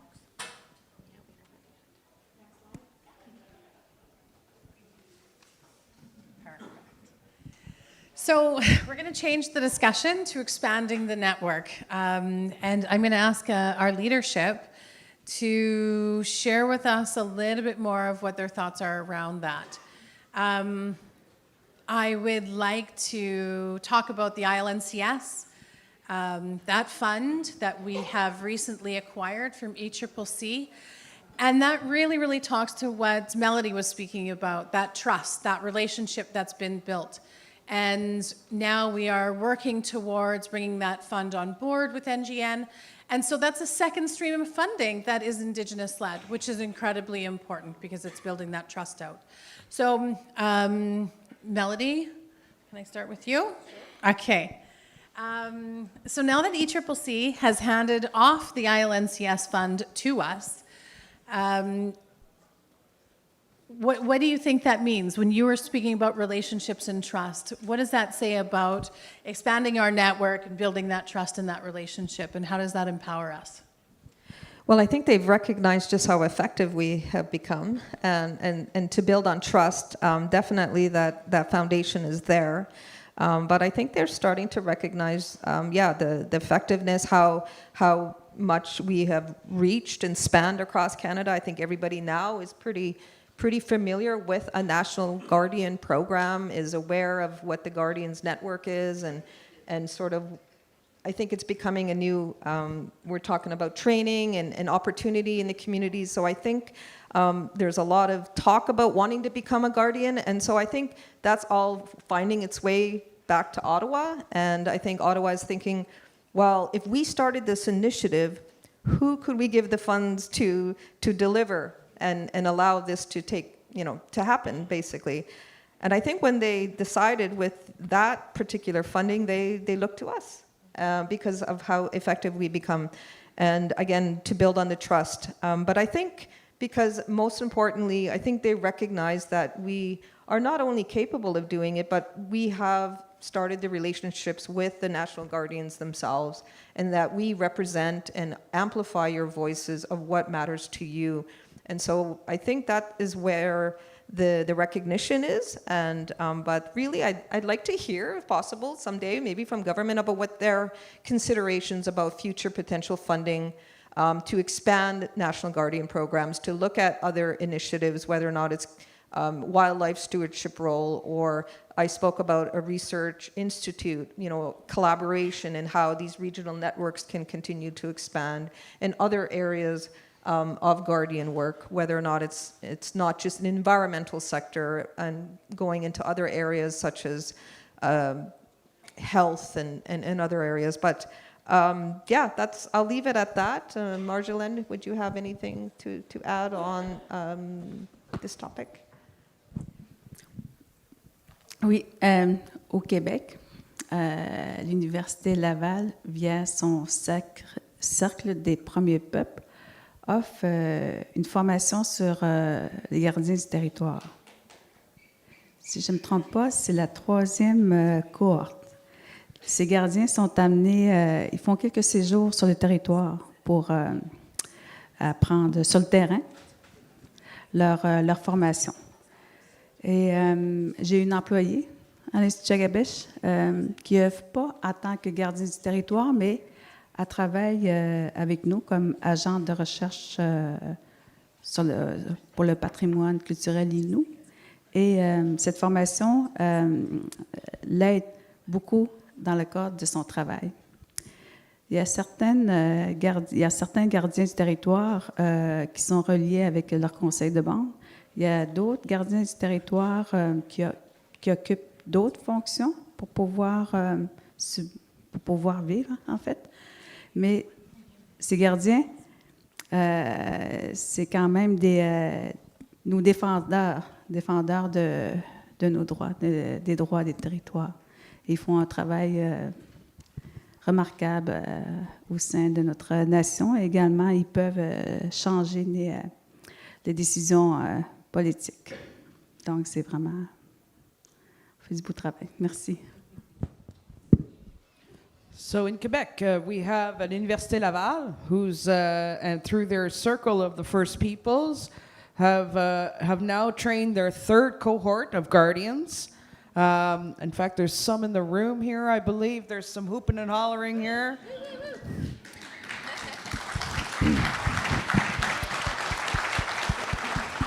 What's really great about this program is that the students get to learn on the land and to understand their practices and culture. In fact, Marjolaine has a colleague who went through the program.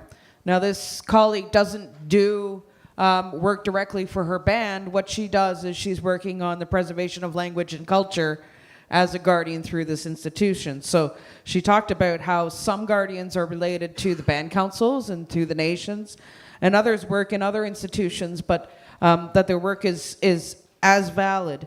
And they do this to make a living, but also to be defenders of the land. And really, their work is remarkable. And so this is part of the model in Quebec.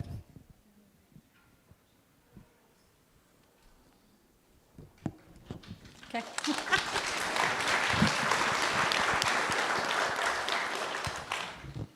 So, as the executive director of NGN, my relationship with ECCC is incredibly important. I remember in the beginning, we used the word relationship or business relationship. And I can tell you that the team that I work with ECCC is no longer my business partner or my funder. They're our family.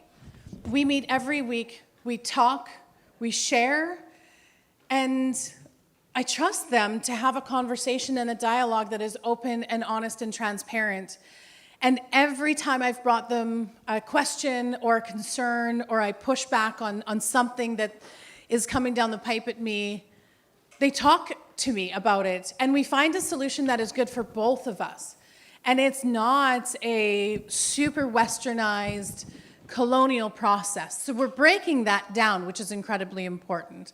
And the reason why I give a little bit of blurb before that is because I'm going to ask the council a really, really tough question. ILNCS fund has just been given to us for us to manage, but it's sunsetting in 2030. If you were to tell the federal government right now, who is giving us this fund, why it's important for it not to sunset, and why we should be able to expand it and carry it forward and grow it for the future past 2030. Because it feels like we just picked it up and we're about to put it back down as soon as we get it. And that doesn't feel fair to me. So I'm going to take this opportunity to ask you. It's a great question. And for those that don't know the acronym, because I struggled with this too, ILNCS is the Indigenous-Led Nature Climate Solutions Fund. Yes, okay, I got that right, good.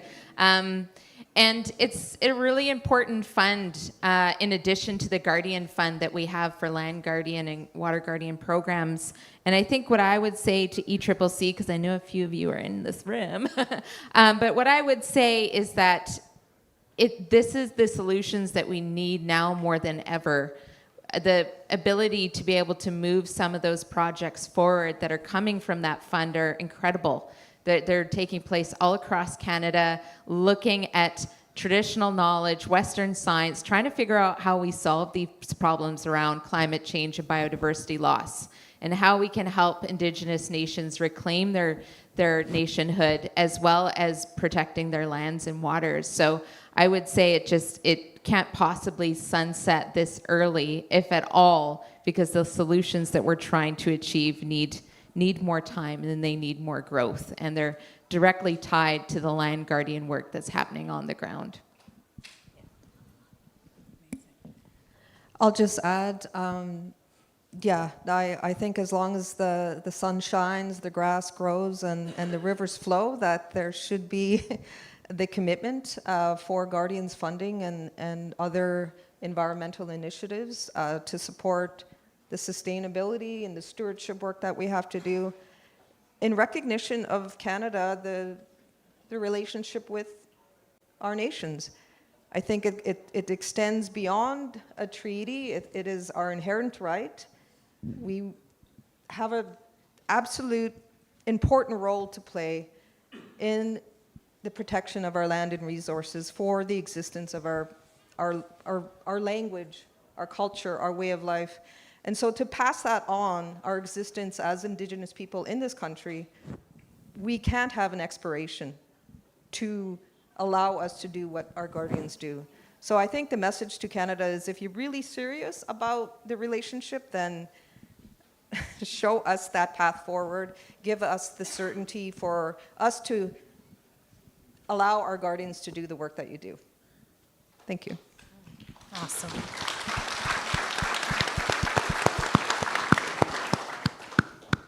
We're running out of time, so I got to speed this up just a little bit. So we're going to move on to the next slide.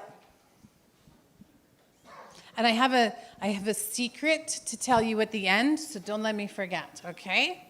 Be ready. So we're going to talk about building Indigenous governance inside of the NGN so that we can move forward in a good way, in a strong way, and in an Indigenous way. Yeah. And I think to talk about building Indigenous governance, we need to thank those who have helped us create ours here at NGN. So I did want to take the time to thank, on behalf of the council, all the help and support that we have received from the ILI to create the NGN. It's significant. Many of you are here in this room. Val, Ethel, Miles, they are Frank, Bev, Norma, my elder Dave Porter, who isn't here. There's so many of you as part of the ILI that have helped make this a reality, and we're so incredibly grateful to you. The NGN wouldn't have gotten off the ground if it wasn't for you, and they've been foundational to be able for us to establish this sister organization.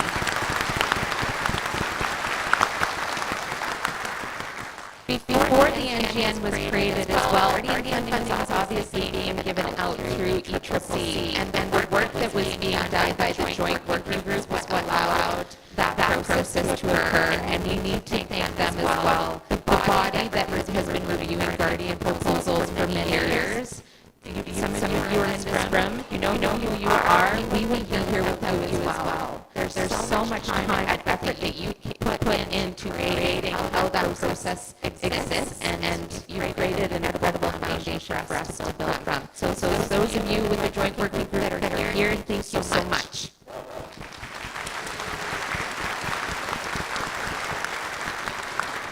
We had our first 2 years of being able to deliver under the contribution agreement with the government of Canada through the NGN. And as we transition out of that contribution agreement, there's some things that are evolving and changing as part of that.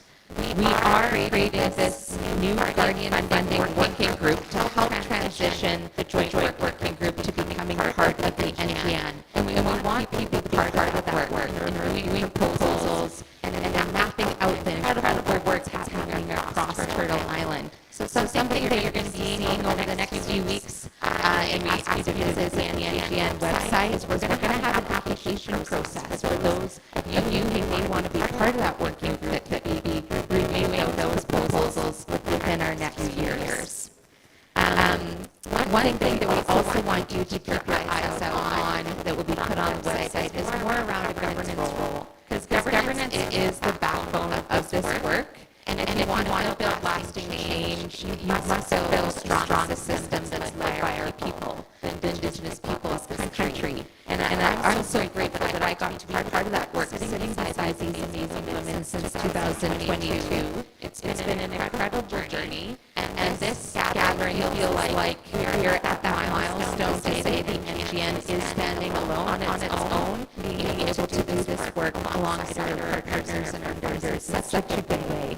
But like so many things that happen, we realize that our internal role needs to evolve as well. And so within the next few weeks, there's also going to be an application process for 5 people to be part of the new council, the new permanent council that creates the National Guardian Network. So we highly encourage any of you that are interested in governance, interested in getting your hands dirty, so to speak, and we're working through the challenges ahead, but also the incredible opportunities, please put your name forward. There's going to be so many of your voices that are needed in that work around governance. You need youth, you need elders, you need knowledge holders. We need you as part of this team.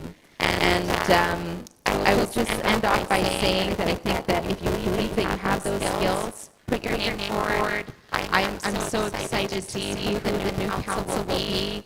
Where I'm going to be spending my time is actually back home. I'm one of 5 nations in the province of British Columbia that found out last week that we were successful in securing a process to establish our IPCA within our traditional territory.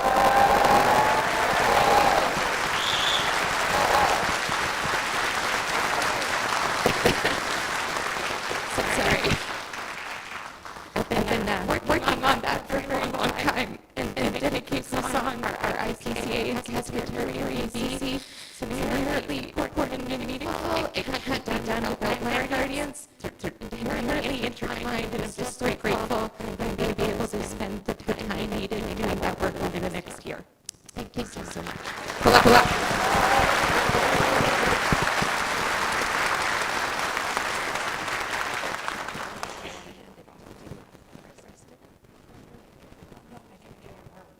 We are running out of time. Congratulations. Again, thank you. Thank you everything you've done. Thank you for being incredible leaders. Thank you for being strong and gentle. Just thank you. I look forward to the time ahead. I look forward to new council members, and I look forward to the future of what NGN is going to look like. So I have two surprises for you. First, I would like to take 10 seconds, and I would like all of my staff to stand up. I don't know if you've been watching what we've been up to, but I have 7 staff, only 7 of us, and we have moved some incredible mountains. We have done some incredible work, and I don't think any of us have slept in like 9 months. So I just want to say to my team, thank you.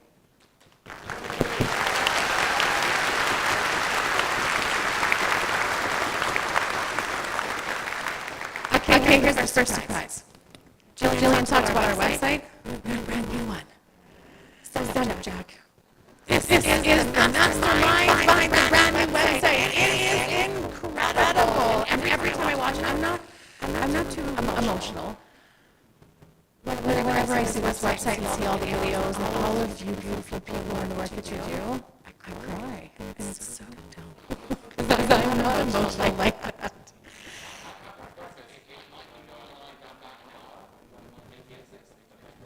They have been working so hard on it. It is beautiful. Mike, stand up. This is the other mastermind behind our brand new website. And let me tell you, it is gorgeous. I love it. Okay, I gotta stand up for this one. So my council have something really special with them. I call it an Easter egg hatch. There was only 50 of them made, and I purposely only made 50. So they have them in their pockets. You have to come and talk to them individually, and you have to share something with them that moves them enough to let go of one of these. There's only 50, and there's more out of you. So do your best to get an Easter egg hatch out of one of us 4, and it's specific to this gathering in 2025. So it is a wonderful keepsake. There's only 50 of them, so good luck. Awesome. I want to say thank you to all of you for spending time with us, for listening to us. And thank you again to my council, and all of the leaders in the room. You led the way. You were the strength. You were everything. And you moved us forward. And we are forever grateful for all of that. So thank you once again.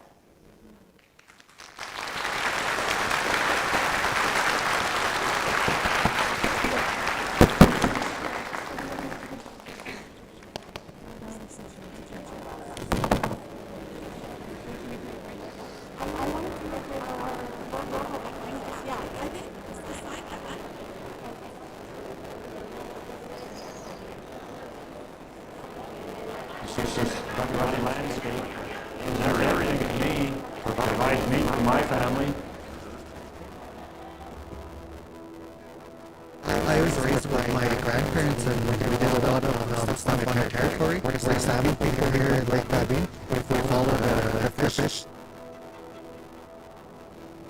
Not only that, we rely heavily on the moose population as well. The predator management is one of the things that stood out from the wildlife advisory teams. They mentioned that predators are really bad, and we should start to manage them. All of our guardians and all the biologists that we work with, we're trying to get our own data for our nation as LBN. We're studying the grizzlies, we're studying the wolves, studying the moose. Having our own guardians actually stepping up and wanting to do stuff to help protect the wildlife and help monitor, hand in hand with the conservation officers is a big thing.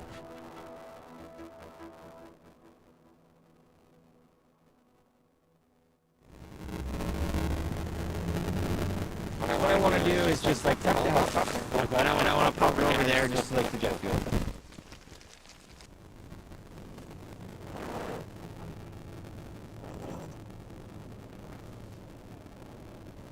So dollars give us lots of data. It's just one piece of data though, like the moose surveys that we did are really important, the wolf surveys are important, we're setting up 200 remote cameras, kind of throwing the kitchen sink at monitors, not just moose, but species that are active moose. The biggest priority is that nobody gets hurt. Yeah. Second part is that no moose get hurt. Oh, that's a lot going on. There's huge hazards for us in that if you get kicked by a moose, you can die. A moose is like, we're talking an 800-pound animal. They kick all three of us. Okay. Because it's very dangerous. No, it's a rodeo. Yeah. You can see that the moose is angry and it's going to want to get you. Your ears will be pinned and it's going to be looking at you. And then that's when it's like backing away, right? As quickly as possible.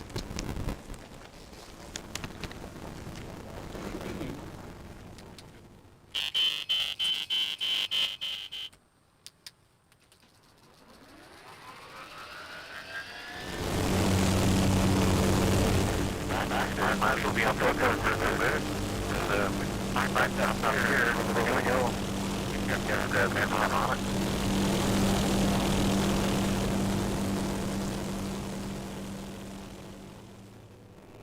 Wildlife has been a big passion for me. Like the only hunter that went since fastest, and I got a pretty big fastest. One of our traditional foods is moose, and that's why they're so meaningful to our people. It's because what our people sort of have done for years, right?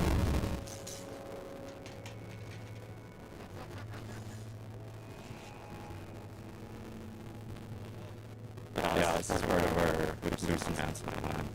Predator reduction. This is a lot of moose feed here. A lot of moose hanging out in this area, so by us trapping, we're pretty much helping out the moose.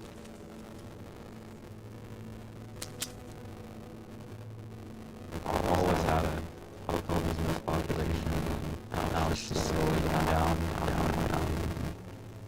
So we really want to do something about it before it's too late.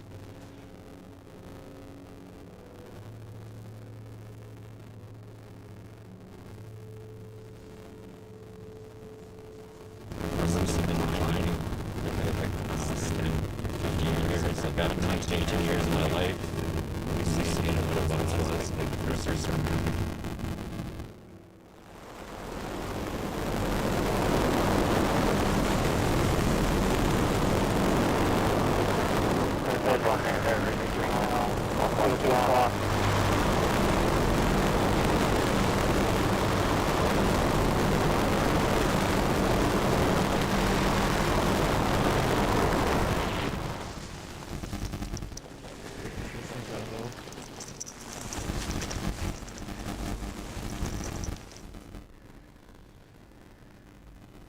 blood samples, contested pregnancy, DNA, a bunch of other stuff.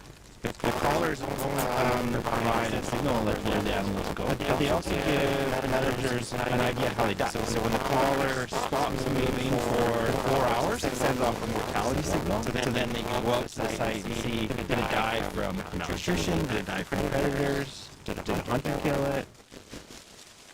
Judge loses hair, I'll slide down. Yeah. We usually just want to get it nice and snug. Okay. Because this is the hairiest ordeal all year. Yeah. And then they'll lose his hair in the summer. We don't want that hollow hang. And then we'll also do habitat selection, so understand what type of logging cut blocks they're spending more time in. Are they younger cut blocks or older ones? Do they like patchier cut blocks? And that circles back to LBN's forestry and their best management practices and how they're trying to improve forestry to help moose. What's this in here? It's just an annihilation of trees, so we wanted more patchy or more hiding spots for moose to disappear, right? Oh my god, are those all cut blocks?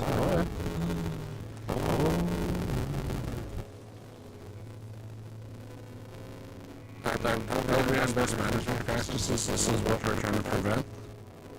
LBN established these best management practices, and that is creating a world-class standard of how to log these forests that aren't just good for moose, but also good for salmon, overall biodiversity, and for bears.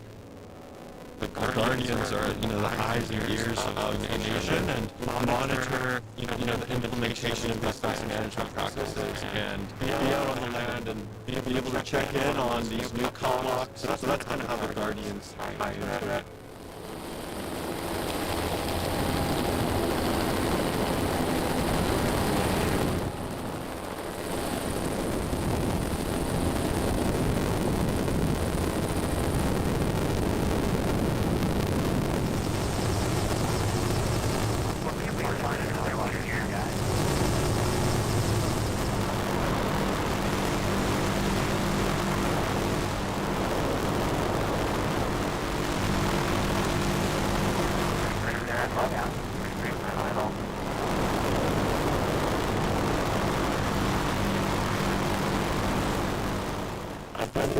Association should have their guardians to protect their territory. That's one of their jobs is eyes and ears, help us as conservation officers. We have trouble with the conservation before. Now we have good relationship. The concept now, he relies on us for what's going on in our territory. He's more happy for us to look after the babies ourselves, the bear, the moose.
Thank you, Gardens, for being there and showing what we made of, right?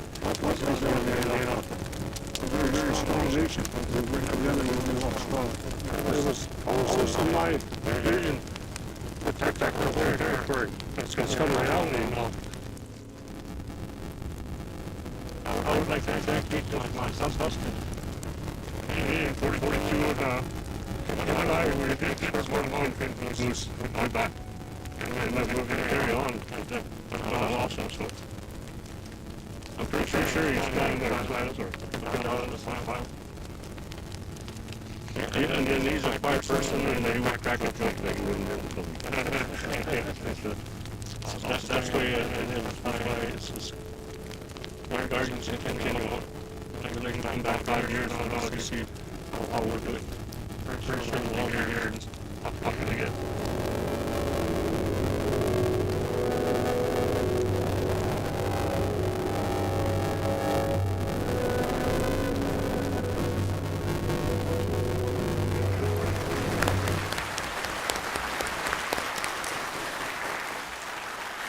I know that we went over schedule, but if we could take just a quick second and ask our guardian movie stars to stand up, please.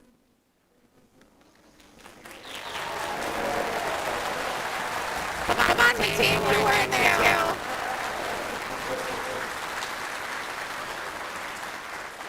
So now my next request is, since we ran out of time, I wanted to bring them up and I wanted you to hear from them directly. But since we've run out of time, and they're going to be here all week, I want you to go and talk to them. Ask them about their experience working with our team, sharing what they know, and how it feels to see such incredible creation that was given back to that nation.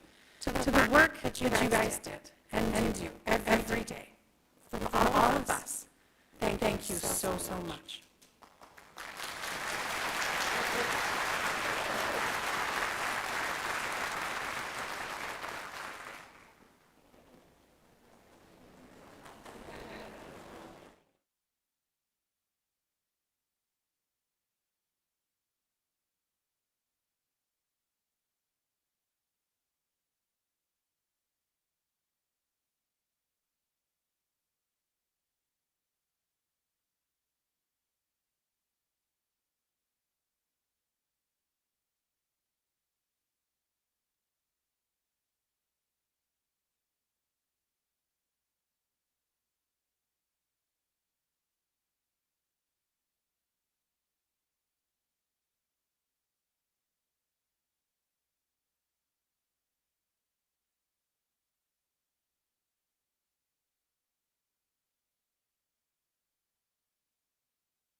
And welcome back.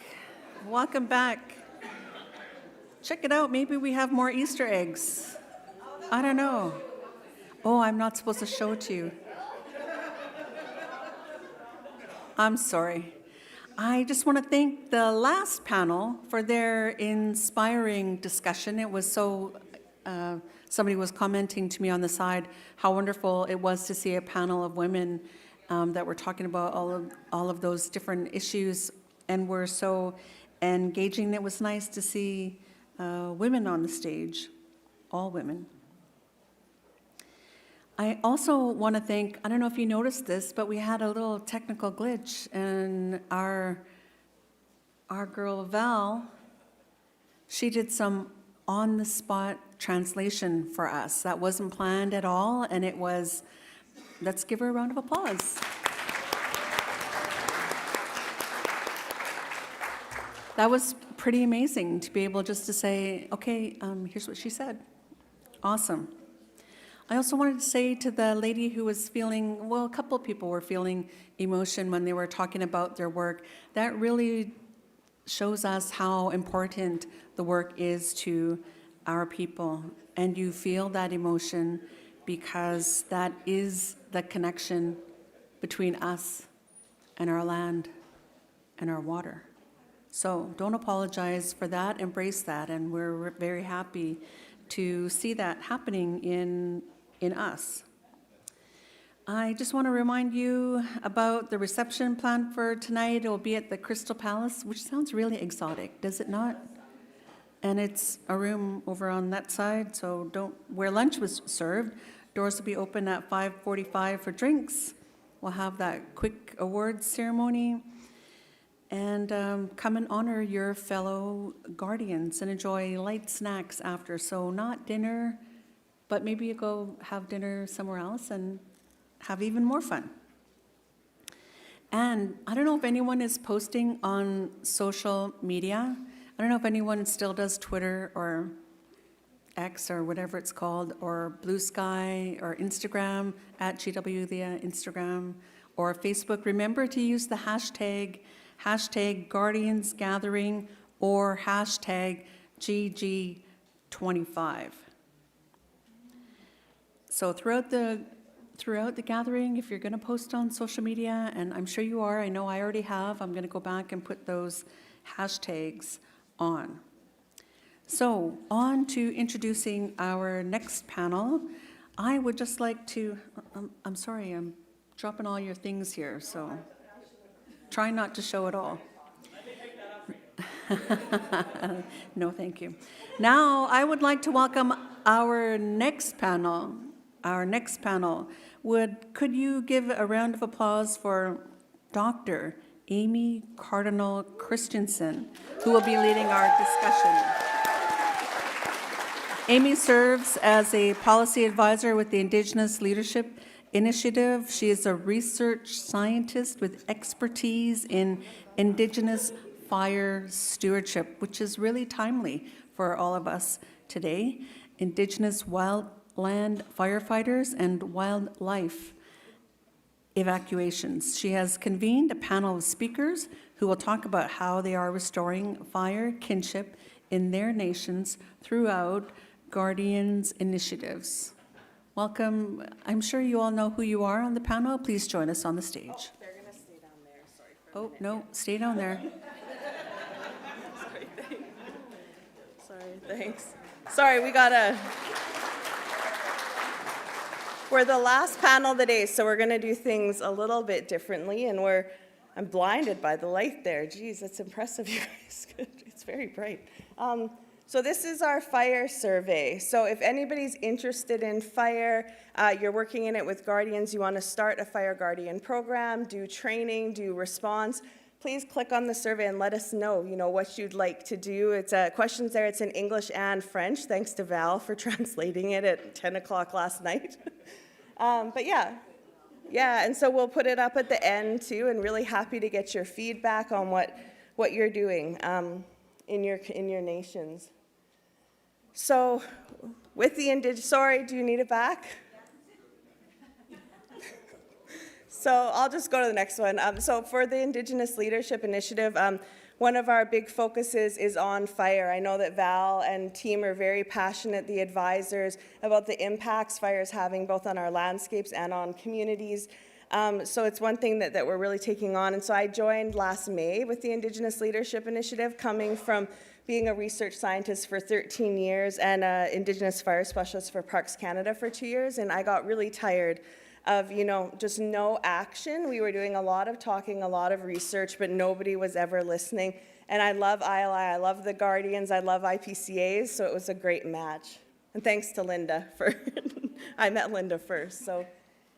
So when we talk about fire kinship, we're not just talking about fire response. So we're taking an Indigenous perspective on fire, which is a holistic, year-round, approach to fire and renewing our relationship with fire on the land. So on the first one, you'll see we're focused on training existing guardians in firefighting, and one of our panelists is going to talk about their experience with that. But what we're also into is establishing fire guardian programs where people are employed in their community year-round to work specifically on fire. And Elvin's one of our panelists who's going to talk about what he's doing in his community for that.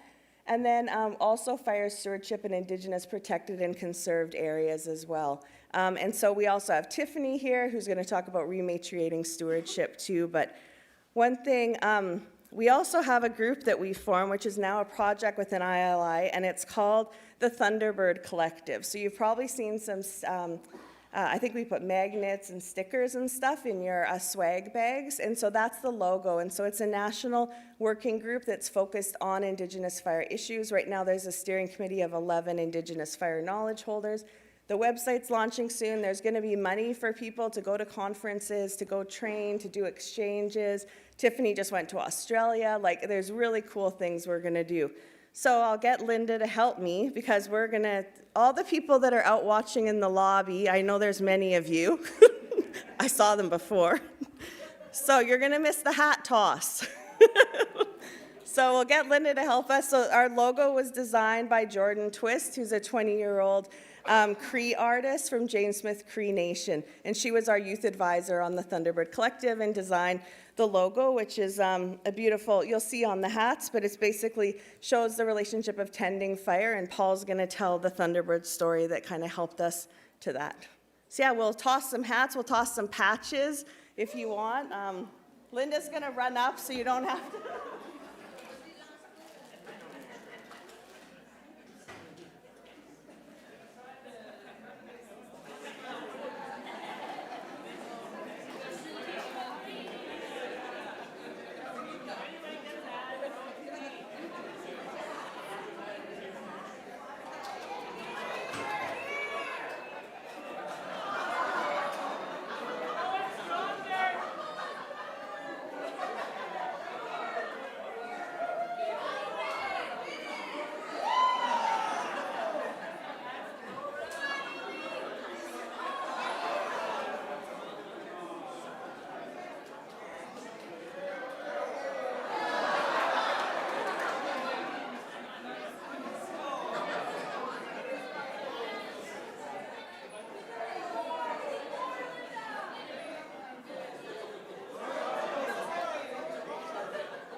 So we have lots of patches, other things. If you'd like anything, just come to the stage and but we just want to do something fun for end of the day.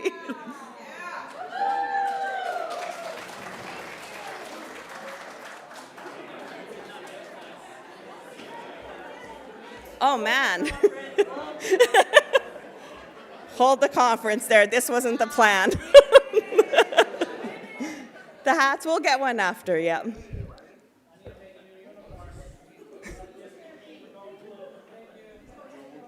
No problem. Is there more? There's a few more. We got a bunch more, so if you don't get one, just come see me or Linda. So now to get a little bit serious about why we're doing this work. So as many of you know, there's a lot of active fires. I just came from Rocky Mountain House. We've been sitting in smoke for a while. I'm constantly getting calls from friends in the north, evacuated.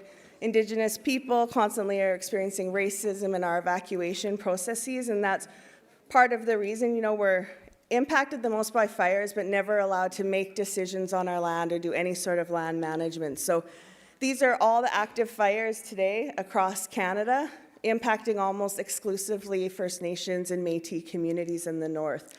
So I'm going to invite Tiffany up, and she's going to sing a song. We're going to kind of have a moment of, solidarity together for all those that are experiencing fire and why we're taking on this work.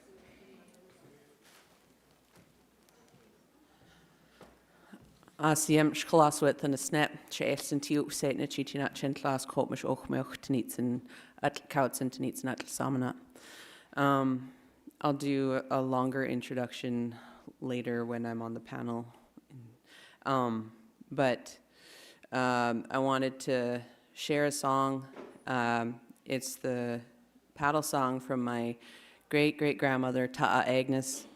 And this song is related to fire and urgency. Something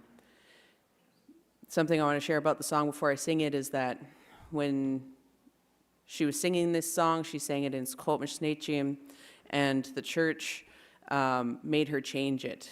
So this song originally, as it came to her, was a song to pray to Cheithli Chisha, which is a literal translation, the highest mother. You could say highest mother, divine mother, because we trace our lineages through our mother, and those are the people who have always prayed for us and our well-being.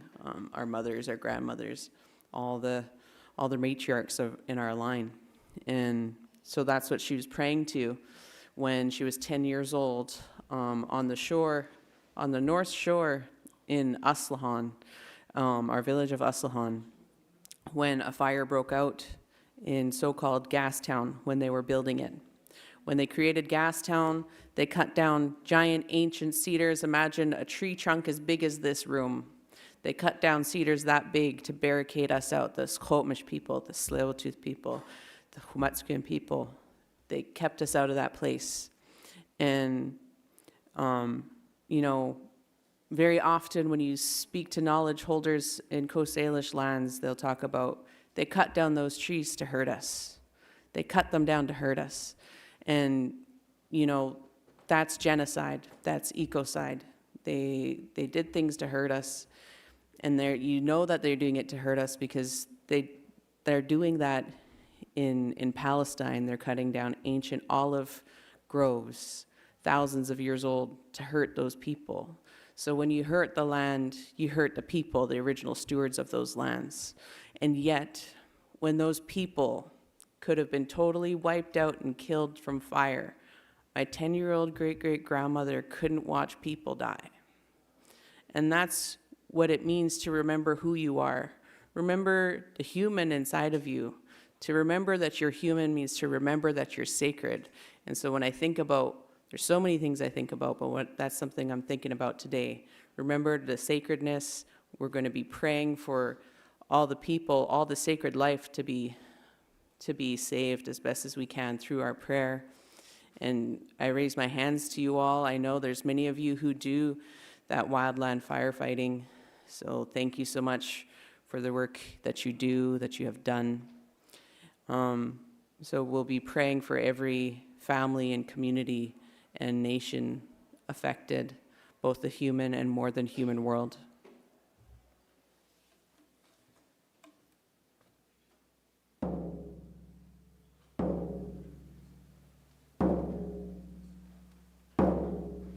Men hoy, men hat malay,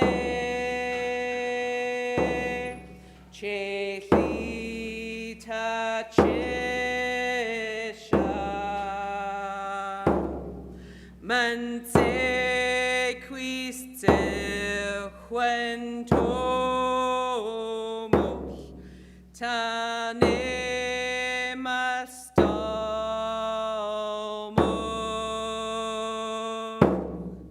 man te quiste when tomos tane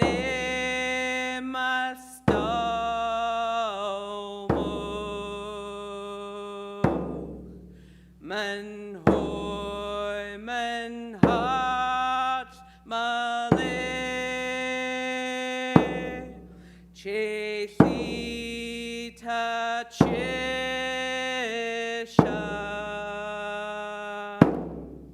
manse quiste huentomos, tane manse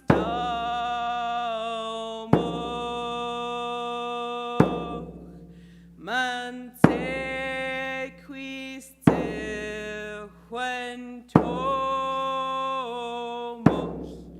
tane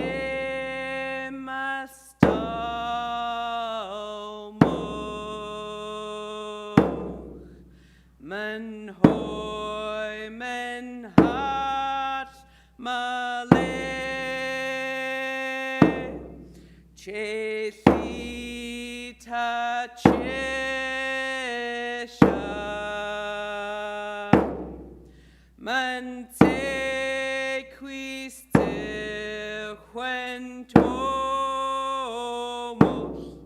tane manse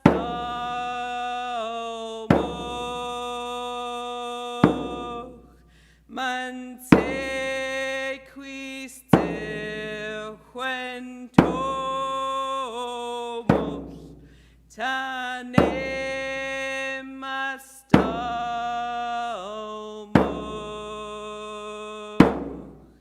men hoi, men hat, male, chesita chesha,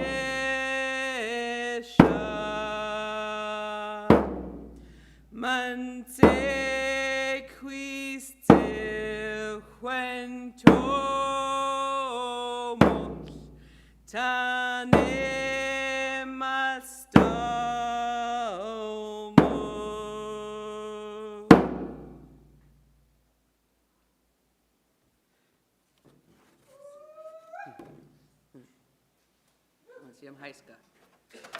For thousands of years, Indigenous people have stewarded the land using fire to improve the land and make communities safer. You burn in the spring and you burn in the fall. You get rid of the fuel and stabilize the soil. So cultural fire reduces risks of catastrophic wildfires and flooding. Just over 100 years of suppression and not being allowed to burn. This is what happens. My name is Joe Gilchrist from the Skitterson Indian Band. I've been around fire for most of my life. I started firefighting when I was 15 years old. I worked my way up through the emergency fire program with BC Wildfire Service. Learning about cultural fire was my job, working with Indigenous nations to apply fire to the land and also fight wildfires during the summertime.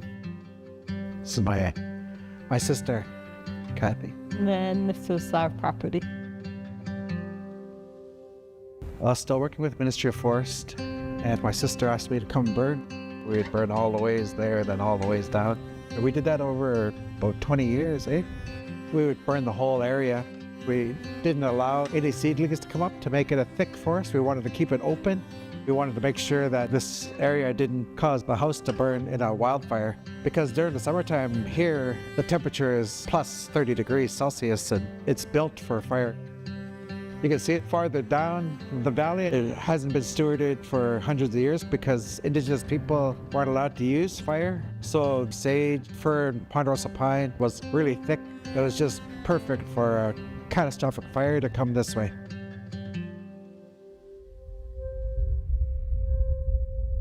The wildfire hit us on the 15th of August. The fire that burned Lytton, we could see it coming, right? About a month and a half. Every day, it was just getting closer and closer and closer. That little valley fire went down in there, and then the next day, it's just in a straight line, coming straight up the mountain this way. All the cultural burning that we did over the 15, 20 years really reduced the fuel so that when it got here, it settled down. It went around, and the house itself made it through.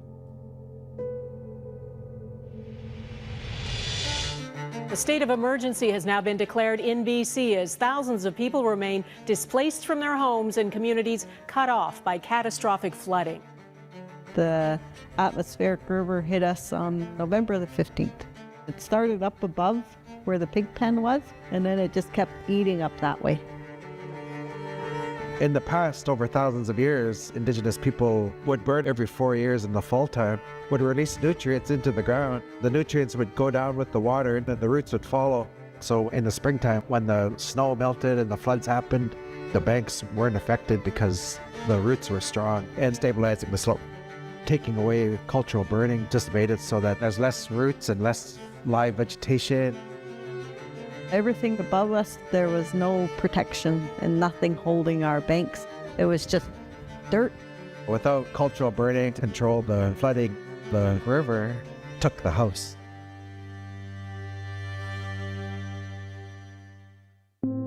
Seeing the river come up that fast, it felt pretty bad. We did a lot of work and saved this from the fire, and we thought, that we did really well.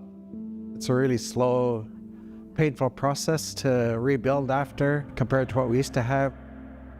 In the long run, that wildfire mitigation through cultural fire and Indigenous land stewardship saves houses, saves community, makes communities safer. If we don't steward the land properly, then we could have another bad fire here. Whereas if we are able to practice our culture and burn, we'd have grassland and animals and medicine, and everything would be healthy. I'm really hopeful that, when we get the house back, we'll start having our family celebrations here again and keep this from flooding, keep it from burning again.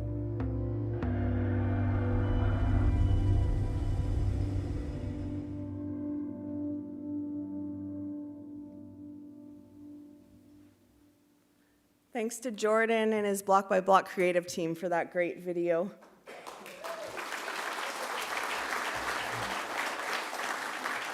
So it is a bit of a sad one because it just shows that even when Indigenous people are doing really good projects localized in our territory, we're impacted by things that other people are doing, either upriver from us, other landscapes, and so this need for, looking after the landscape as a whole. And so next up, I'm going to call up Elder Paul, who's one of my elders from my community, and he's going to share a story about fire.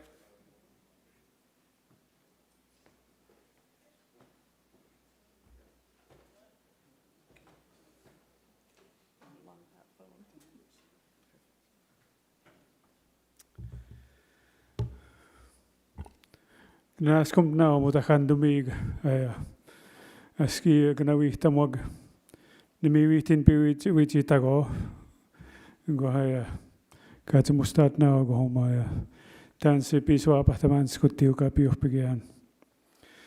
Thank you all for inviting me here. I'm very pleased to be with you all and to be able to tell you my story about what the experiences I've had with wildfire over the years and also cultural burning. I grew up in a Métis settlement in northern Alberta, and I had the good fortune of being raised by a couple of people that really affected my life. It was my dad, and the other one was my grandfather.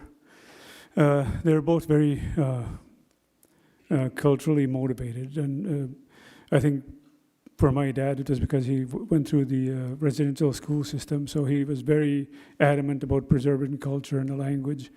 So, growing up, I learned Cree first. Cree's from my first language, so but when I started school, I didn't know how to speak English, so I had to learn English. But and my grandfather was a traditional healer. What's considered a medicine man by some people, but he practiced the traditional ceremonies, shaking tent and all that. So he was kind of able to communicate with the spirit animals, and I was fortunate to be able to witness that as well. So, and through it all, growing up in the bush and trapping and hunting and fishing and living off the land, it taught me that we do have a strong relationship as Indigenous people with the land, with everything around us. And, through my grandfather's teachings, I also learned the spiritual aspect of it. So, what one of the ladies was saying earlier, that we are connected to everything, like, and that's true. Like, I've experienced that for myself as well. But pertaining to wildfire, my dad was also a oil and firefighter, so I at a very young age I was exposed to that, and much like Joe, I started at a very young age. When I was 16, I started firefighting through the emergency firefighting of Alberta Forestry, and so we were taught, like, well, I already had experiences with wildfire with from the stories that my dad told me. So very inspiring stories. So I was very happy to get into the field, and so from that time until now, like, it's been 47 years that I've been involved with wildfire, and in every aspect, like as a seasonal firefighter for 33 years, and then I worked for forestry for 14 years as a forest ranger. So I've had various experiences with wildfire, but the thing that affected me most over the years was the fact that, and this is what we're all here for, is the fact that I didn't realize that until I was much grown up, that I was a guardian without even knowing it, because of how I was raised by my grandfather, my dad, and even other people in my community that influenced me. But so it was natural for me to join the forces of fighting wildfire. But what I think one of the things that happened was we got too good at it. So we put too much of the fire out, and then a lot of the cultural burning that we used to do kind of got put in the back burner, so to speak. And so, as Joe is mentioning here, a lot of our lands got either grew over, and now we're seeing the result of that with like Amy's territory, my territory. They're all on they're all on fire right now, and I for one really believe in the idea of bringing back cultural burning. Also, one of the things that I've been working on is kind of like trying to approach the communities about establishing community resilience for wildfire. And by that I mean our communities, our people need to start standing up for ourselves and start doing things for ourselves like we used to, like look after our communities, do our cultural burning, keep our land free of woody debris like we used to. And I don't know what the approach to that would be in the long run, but I hope someday that even if I do admire what you guys are doing, because we don't do that as much in the Métis settlements as yet. I'm hoping we can get there, get to where you guys are.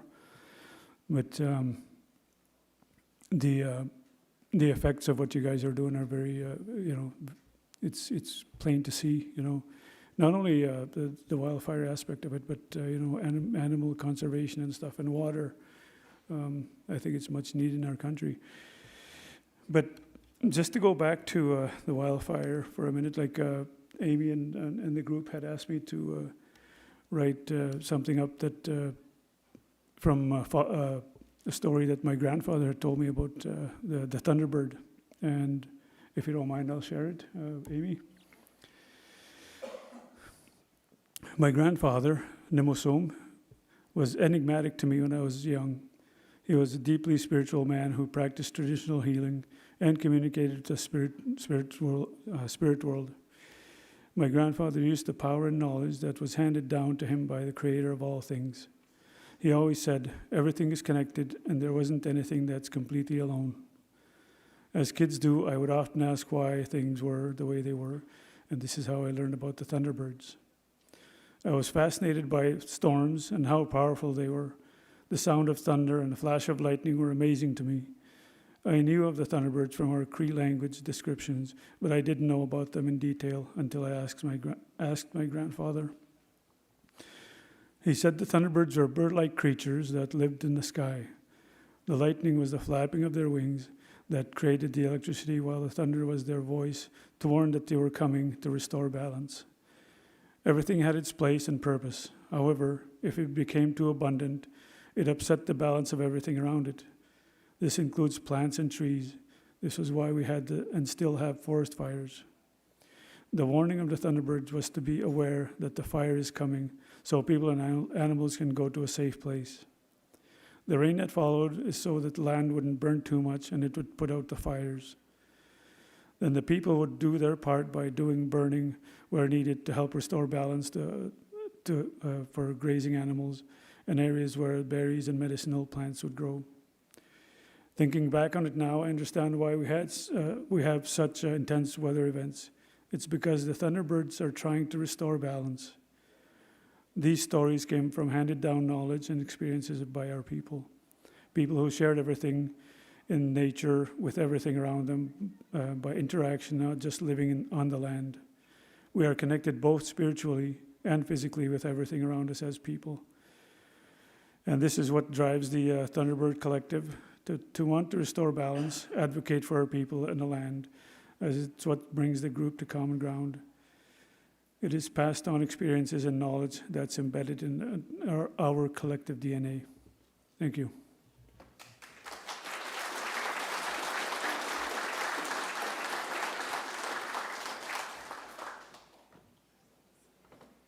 Okay, we'll get our panelists up here now, if you guys want to come. And Joel, are you in the building somewhere? Come on, Joel, they pointed you out. Well, he's got a safety vest, you can't miss him.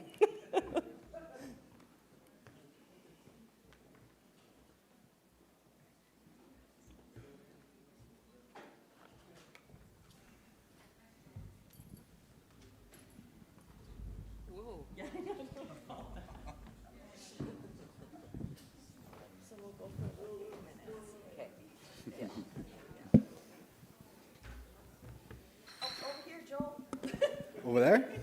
Come join us. Dang, dude wants the spotlight.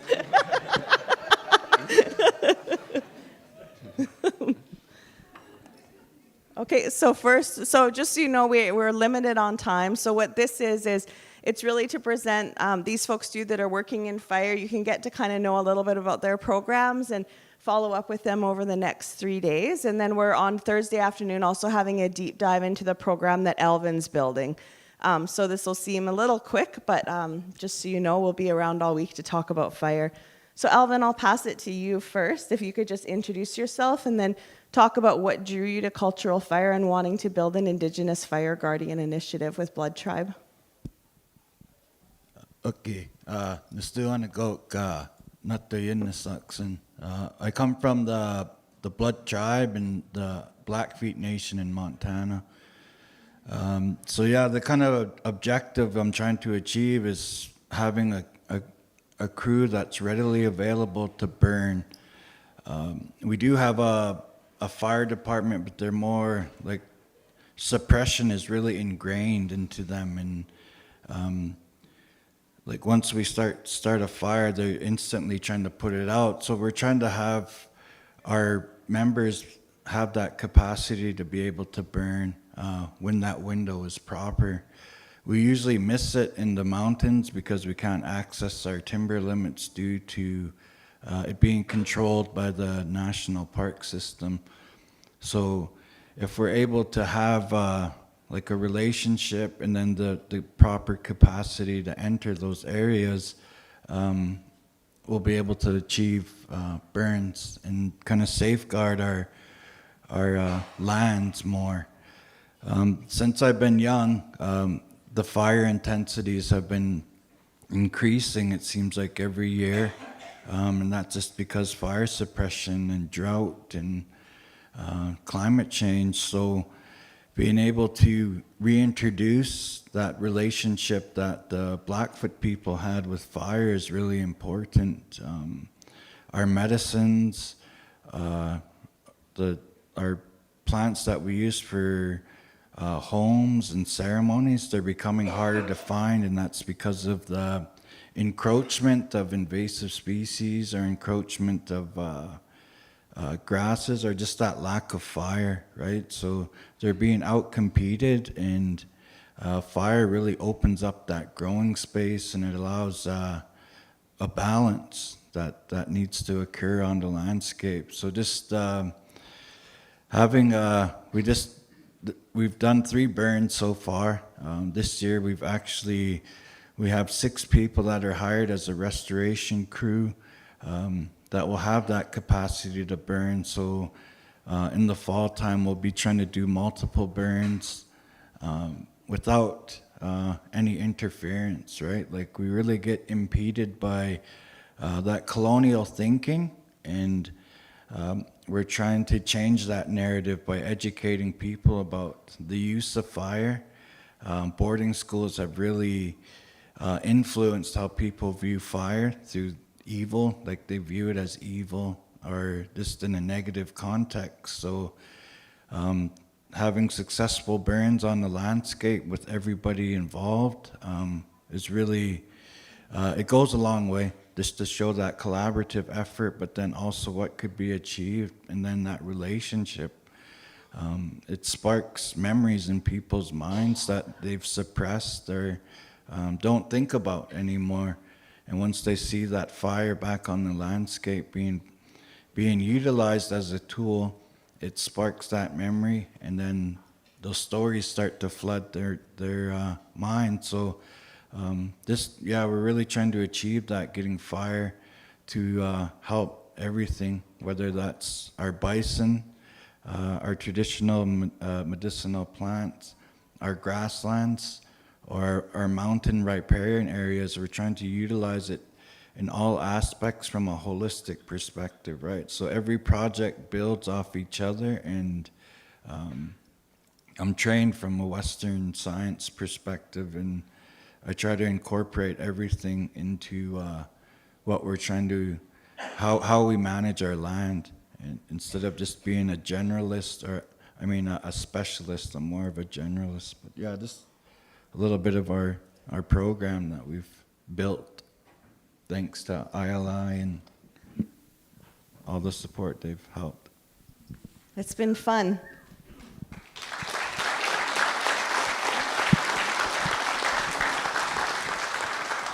Yeah, Alvin's just been an amazing leader and a visionary in his community. He's quiet, doesn't get enough credit for the amazing work you do, Alvin, so thanks. And this is Alvin getting chased by one of Jordan's drones, if any of you have ever filmed with Jordan. It was 100K winds, and he made Alvin stand up on that hill for about 15 minutes. It's going to make a good video, though, good hero shot. Okay, so Joel, we'll pass to you now. So I'll get you to introduce yourself and then talk about the wildland fire training that you did with Yukon First Nation wildfire, and then your fire response last summer. Thanks, Joel. Okay, good afternoon, everybody. My name is Joel Lafferty. I'm a Kasho-Go-Tene-Dene from Fort Good-Hope, Northwest Territories, and last year we are a seasonal guardian from 2023 up to 2025. This year I got selected as a full-time guardian, Kasho-Go-Tene guardian in January 2025. And on 2023, the end of my term, I was a seasonal guardian, and then we got Yukon land wildfire, or Yukon First Nation wildfire, to come up and do a training in Fort Good Hope, and we're glad we did, because right the next year we had wildfire breakout in Fort Good Hope. It pretty much burnt right around the community, and during that time we were holding a fish camp just below Good Hope, probably about 10 kilometers or so, and then that fire sparked up during that time we were having a fish camp. So we also had to assist with the fire. And then during that time, there was, just a minute. During that time, there was that fire, it started in the summer of 2024. We just took that training just in September 2023. So good thing we did take that fire training, because it sure helped us out a lot as a community. we all came together, and yeah, we came together, we fought the fire, we managed to keep the community from burning, and yeah, it was quite the experience to go through something like that, coming that close to a wildfire, and yeah, it was pretty wild, as you can see some of the photos we had there, and yeah, it helped out a lot having that training with the wildfire, and yeah, during that time we had to evacuate a lot of people out of town because it was getting dangerously close to the town. And during that time, one of the it jumped over the fire break, so the airport got shut down. So as guardians, we had to figure out a backup plan. We had that fish camp going just below the town, so we started evacuating all the community members down there. And at one point, we had almost 150 people down there at the camp. And yeah, it went on for about a week, and during that time we fought the fire, and they had firefighters there. They had people cutting on heavy equipment, cutting fire lines, fire breaks, and people on the ground cutting lines also. And yeah, we were helping out as guardians. Since we took that training, we were able to assist with the fire, a lot of wherever they needed help, because everybody was pulling long hours.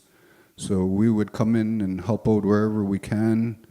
And some of the community members, they also got evacuated to Delaney, Northwest Territories, and also our neighborly community, Norman Wild's Northwest Territories. And yeah, we had a lot of people evacuated out of town, and just the main workers were in town fighting the fire, and volunteers.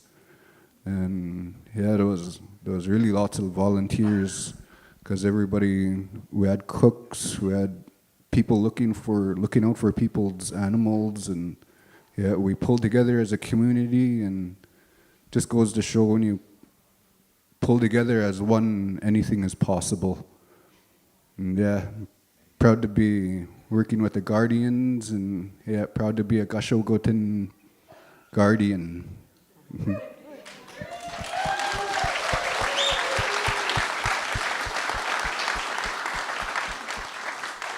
Joel, I was so proud of you guys and your whole team up there during that wildfire response and the work that you did. I know it took a while for the agency to get there and help you because of the remoteness of your community. Yeah, and so what's happening here? Yeah, I guess they're just having some little evening events at the camp, and yeah, keeping everybody entertained. And yeah, there was quite a few people there, so it was children, young people, elders, just a lot of community members all around. And yeah, it was quite the experience. Thanks, Joel. And thanks to Twyla, who gave some videos to Jordan, who then I took the videos from, so thank you. Tiffany, so now we'll pass it to you. If you can introduce yourself, I know you did a little at the beginning, and then talk about your work with rematriating stewardship and your cultural exchange to Australia. Ais Quachel Hela, Shkalaswit and a snap. My Sinchothan name is Shkalasawit. It comes from the Sinchothan word Shkalasung, which is camera. Alwit is a feminizing suffix, so my name, a literal translation of my name is Camera Lady. I did go to film school. I have produced a film called The Couch and Sweater, Our Knitted Legacy, which was nominated for Best Documentary Program last year.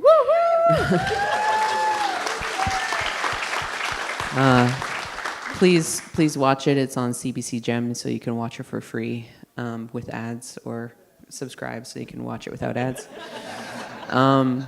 This picture that you see here is the sunrise in Coffs Harbour, which is Gumbanger country. So, you know, we say territory, right? And they say country down there. And then we might say nations or tribes, and they say mob. So if I say mob, I'm talking about Indigenous people or a nation of people, you know, but it's all one and the same. But Gumbanger country is on the east coast of so-called Australia. And so Rachel Kavanaugh, who hosted us there, she explained that people would come from all over the continent to go there to do sunrise ceremony. And so when she told me that, I started singing a song that came from my great, I believe, grandmother, called Greeting of the Day. And so every day after she told me that, I would sing our Greeting of the Day song. And basically, I'll say I was there for 12 days, which included, just landing 2 travel days. But it really felt like 3 months. It was very deep and transformative for all of us. I believe it's a reflection of how strong every woman that was involved in that trip have. I traveled with Kendra Page, who's from Malahat, Husaitnich, and Cowitson, which we're all related. And when I say we're all related, like, that's my auntie over there, who's the MC. This is my cousin here from Cowitson. My cousin Gerald's here somewhere. He's from Paquetchon Marine. Rematriate stewardship is for us to be all one people. And in our culture, we live that way in our longhouses. But politically, there's divisions still. And there's like, whose land is this, whose land is it? And ultimately, when we come together as family, we know it's all our land, and we know we all have a responsibility to it, and so we must work together in order to take care of it. And so here on this island, we're saltwater people. The Husaitnich people, we identify as saltwater people. And for Rematriate stewardship, I've developed a term called saltwater Salish. And so basically from around like Shirley, which on the west coast, to like Sydney. So if anyone who flew in here, you landed in our village of Husaikum, which is where the Saikum First Nation is. That area, to the Southern Gulf Islands, to the San Juan Islands. We're all one people, and we all need to work together to take care of the Salish Sea. And so when I say saltwater Salish, I'm talking about all the people indigenous to those lands and those villages and from those nations. The anthropologists, they did the same thing. They did something similar. They called us Straits Salish. They call it a language group. But you could say Two-Spirit or Indigiqueer, and I'm not calling myself Straits Salish. So we're saltwater Salish, and that's how we refer to ourselves anyway. And it's fitting because when I landed in Coffs Harbor, Rachel, she's saltwater. There's saltwater people there too. And it makes perfect sense. We're all sharing this big, giant ocean, and we all would have connected at some point in our ancestry, right? So we went there to learn about cultural fire. And we went to 2 camps. And the first camp was with children and youth from the Gumbanger Survival School. So we have a survival school here too. We call it Lanongit, and Lanongit does mean survival. So it's an immersion school, but these kids get to go out on the land and camp, and they got to learn about cultural fire. So I felt it was really fitting for Kendra and I, because we don't use cultural fire for taking care of the landscape. We have cultural fire that is part of ceremony to feed our ancestors. There's lots of different ways that we work with fire, but we've lost that connection to cultural burns on the landscape within these lands, and that's a huge loss for these lands. So from where we are sitting right now, Bradley Dick talked about Husaikum, that's here. There was Songhees people here, right here in this spot, and they removed them from here and they sent them to the other side of the harbor. so they could set up Fort Victoria here. And so you could walk from Fort Victoria to Uvik, and that whole landscape would be Quetlal. So he mentioned that as well, Quetlal, but Quetlal. Quetlal is also known as Spain, is a food staple for the Lekwungen people, the Husaitnish people, the Cowichan people. And it was a very important trade item for us, especially for the women. And it was the jurisdiction of the women. The women would have the jurisdiction of the land where the camus was growing. They would make sure that the harvest would happen. They would make sure that the division of the harvest was done fairly. And they did that to make sure that every family could sustain themselves, both feed themselves, but also be able to have good trade. I'm trying to think of what you call that in modern terms, but financial stability, for lack of a better word. And in order to take care of that camus, we would have done the cultural fire, the cultural burns of the land. And they said there was we call anyone who comes to our land who's not indigenous to these land, it would be like Juanitam. And Juanitam means like new arriver. So a new arriver came, he was standing on a hilltop, and he looked out on that land that I just described from here to Uvik. He looked out on the land.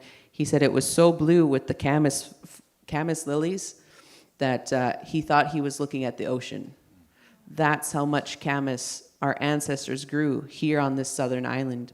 And we were able to do so with fire. And we were able to do so, not only grow this important food to us, which I'll explain. We actually ate the bulb. We didn't eat the flower. We ate the bulb. We use that fire to nourish that camas.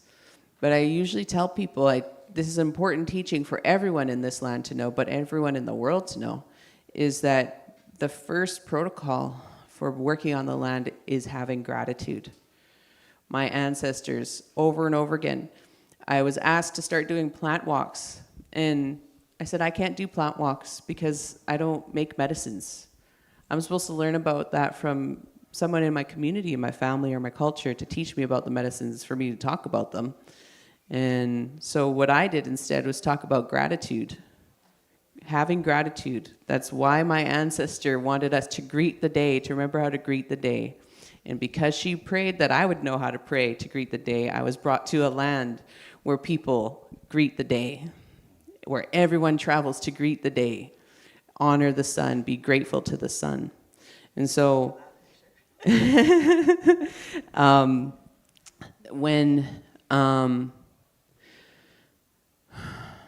when we take care of this land with that gratitude, with that medicine of gratitude, we also created the most plant biodiverse ecosystem, which is known as the coastal Douglas fir biogeoclimatic zone.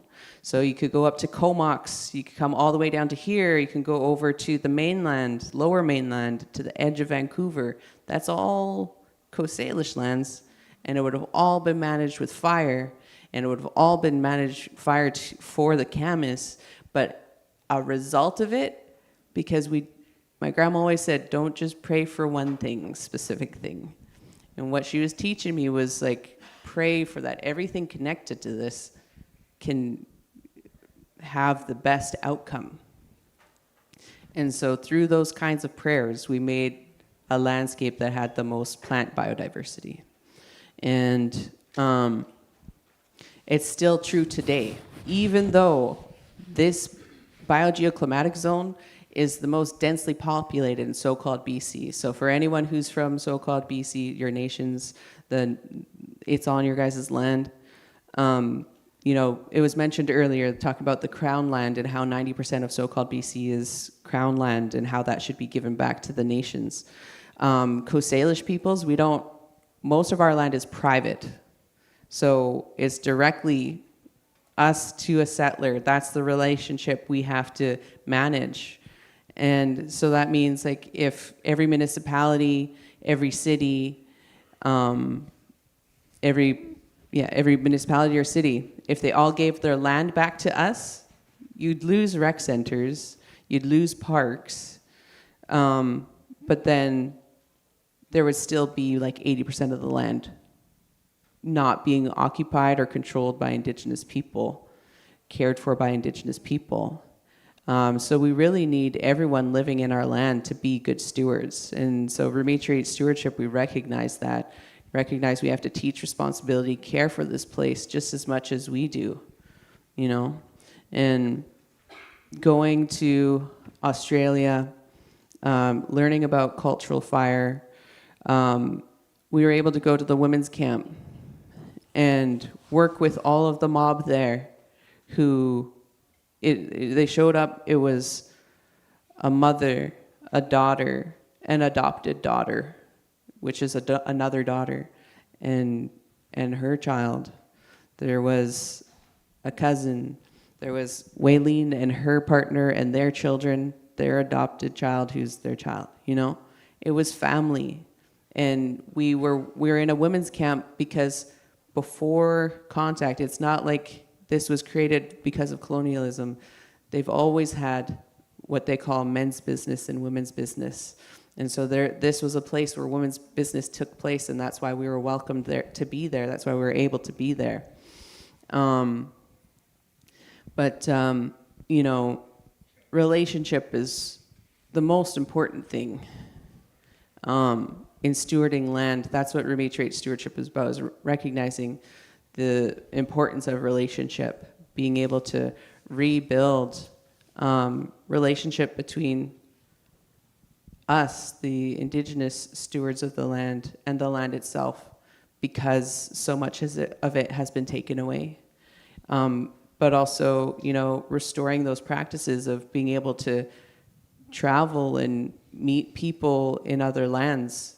Because, you know, I do know that my ancestors went as far north as Alaska, went down to South America, and there's so many stories of Indigenous peoples traveling across the Pacific Ocean.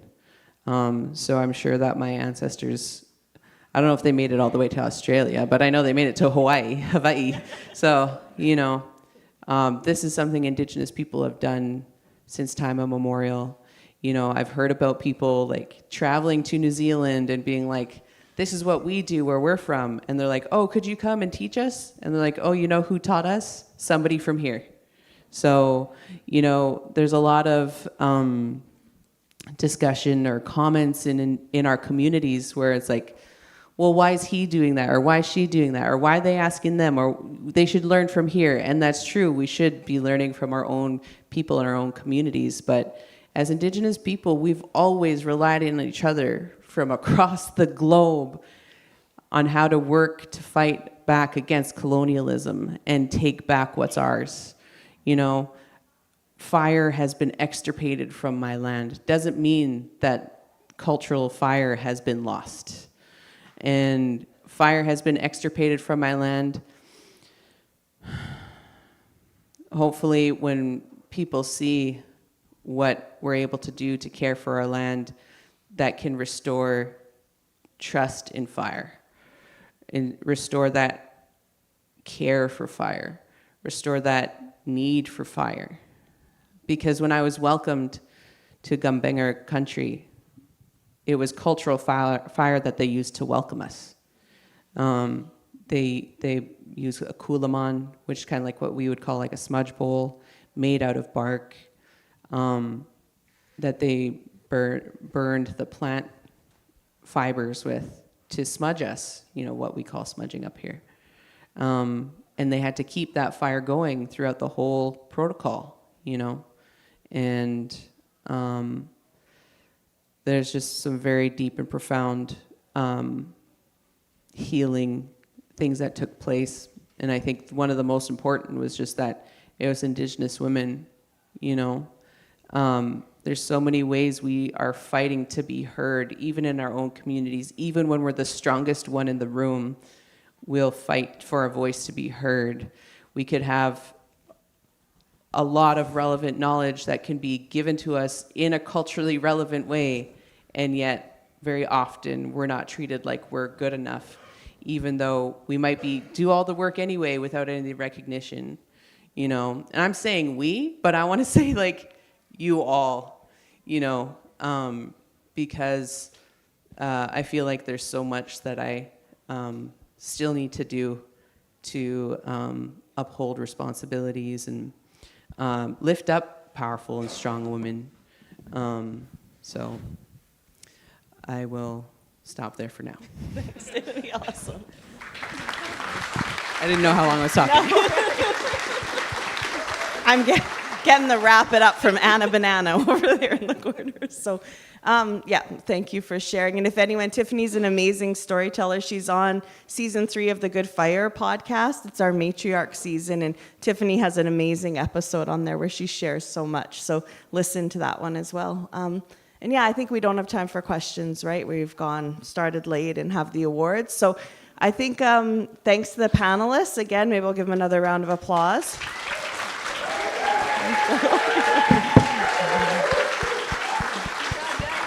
You're getting the fist from guys in the back. Good job, guys. And Thank I you for think you guys' we've got something from the storytellers before we wrap. Hi everybody, my name is Taylor. And I'm Diamond. I'm Twyla. And Dawson. Hi, I'm Angela. Hello, I'm Joshua. And we're storytellers. We're here for the 2025 National Guardians Gathering in Victoria, BC. Please come find us if you're interested in sharing your story as a guardian. And let us interview you. If not, we will come and get you.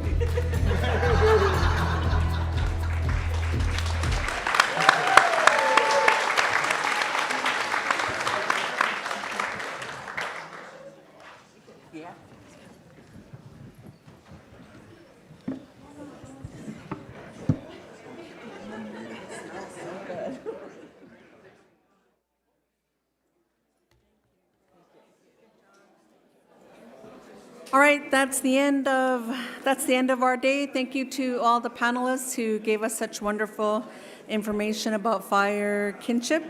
It's been a full day, and I see that some folks are voting with their feet. That's okay.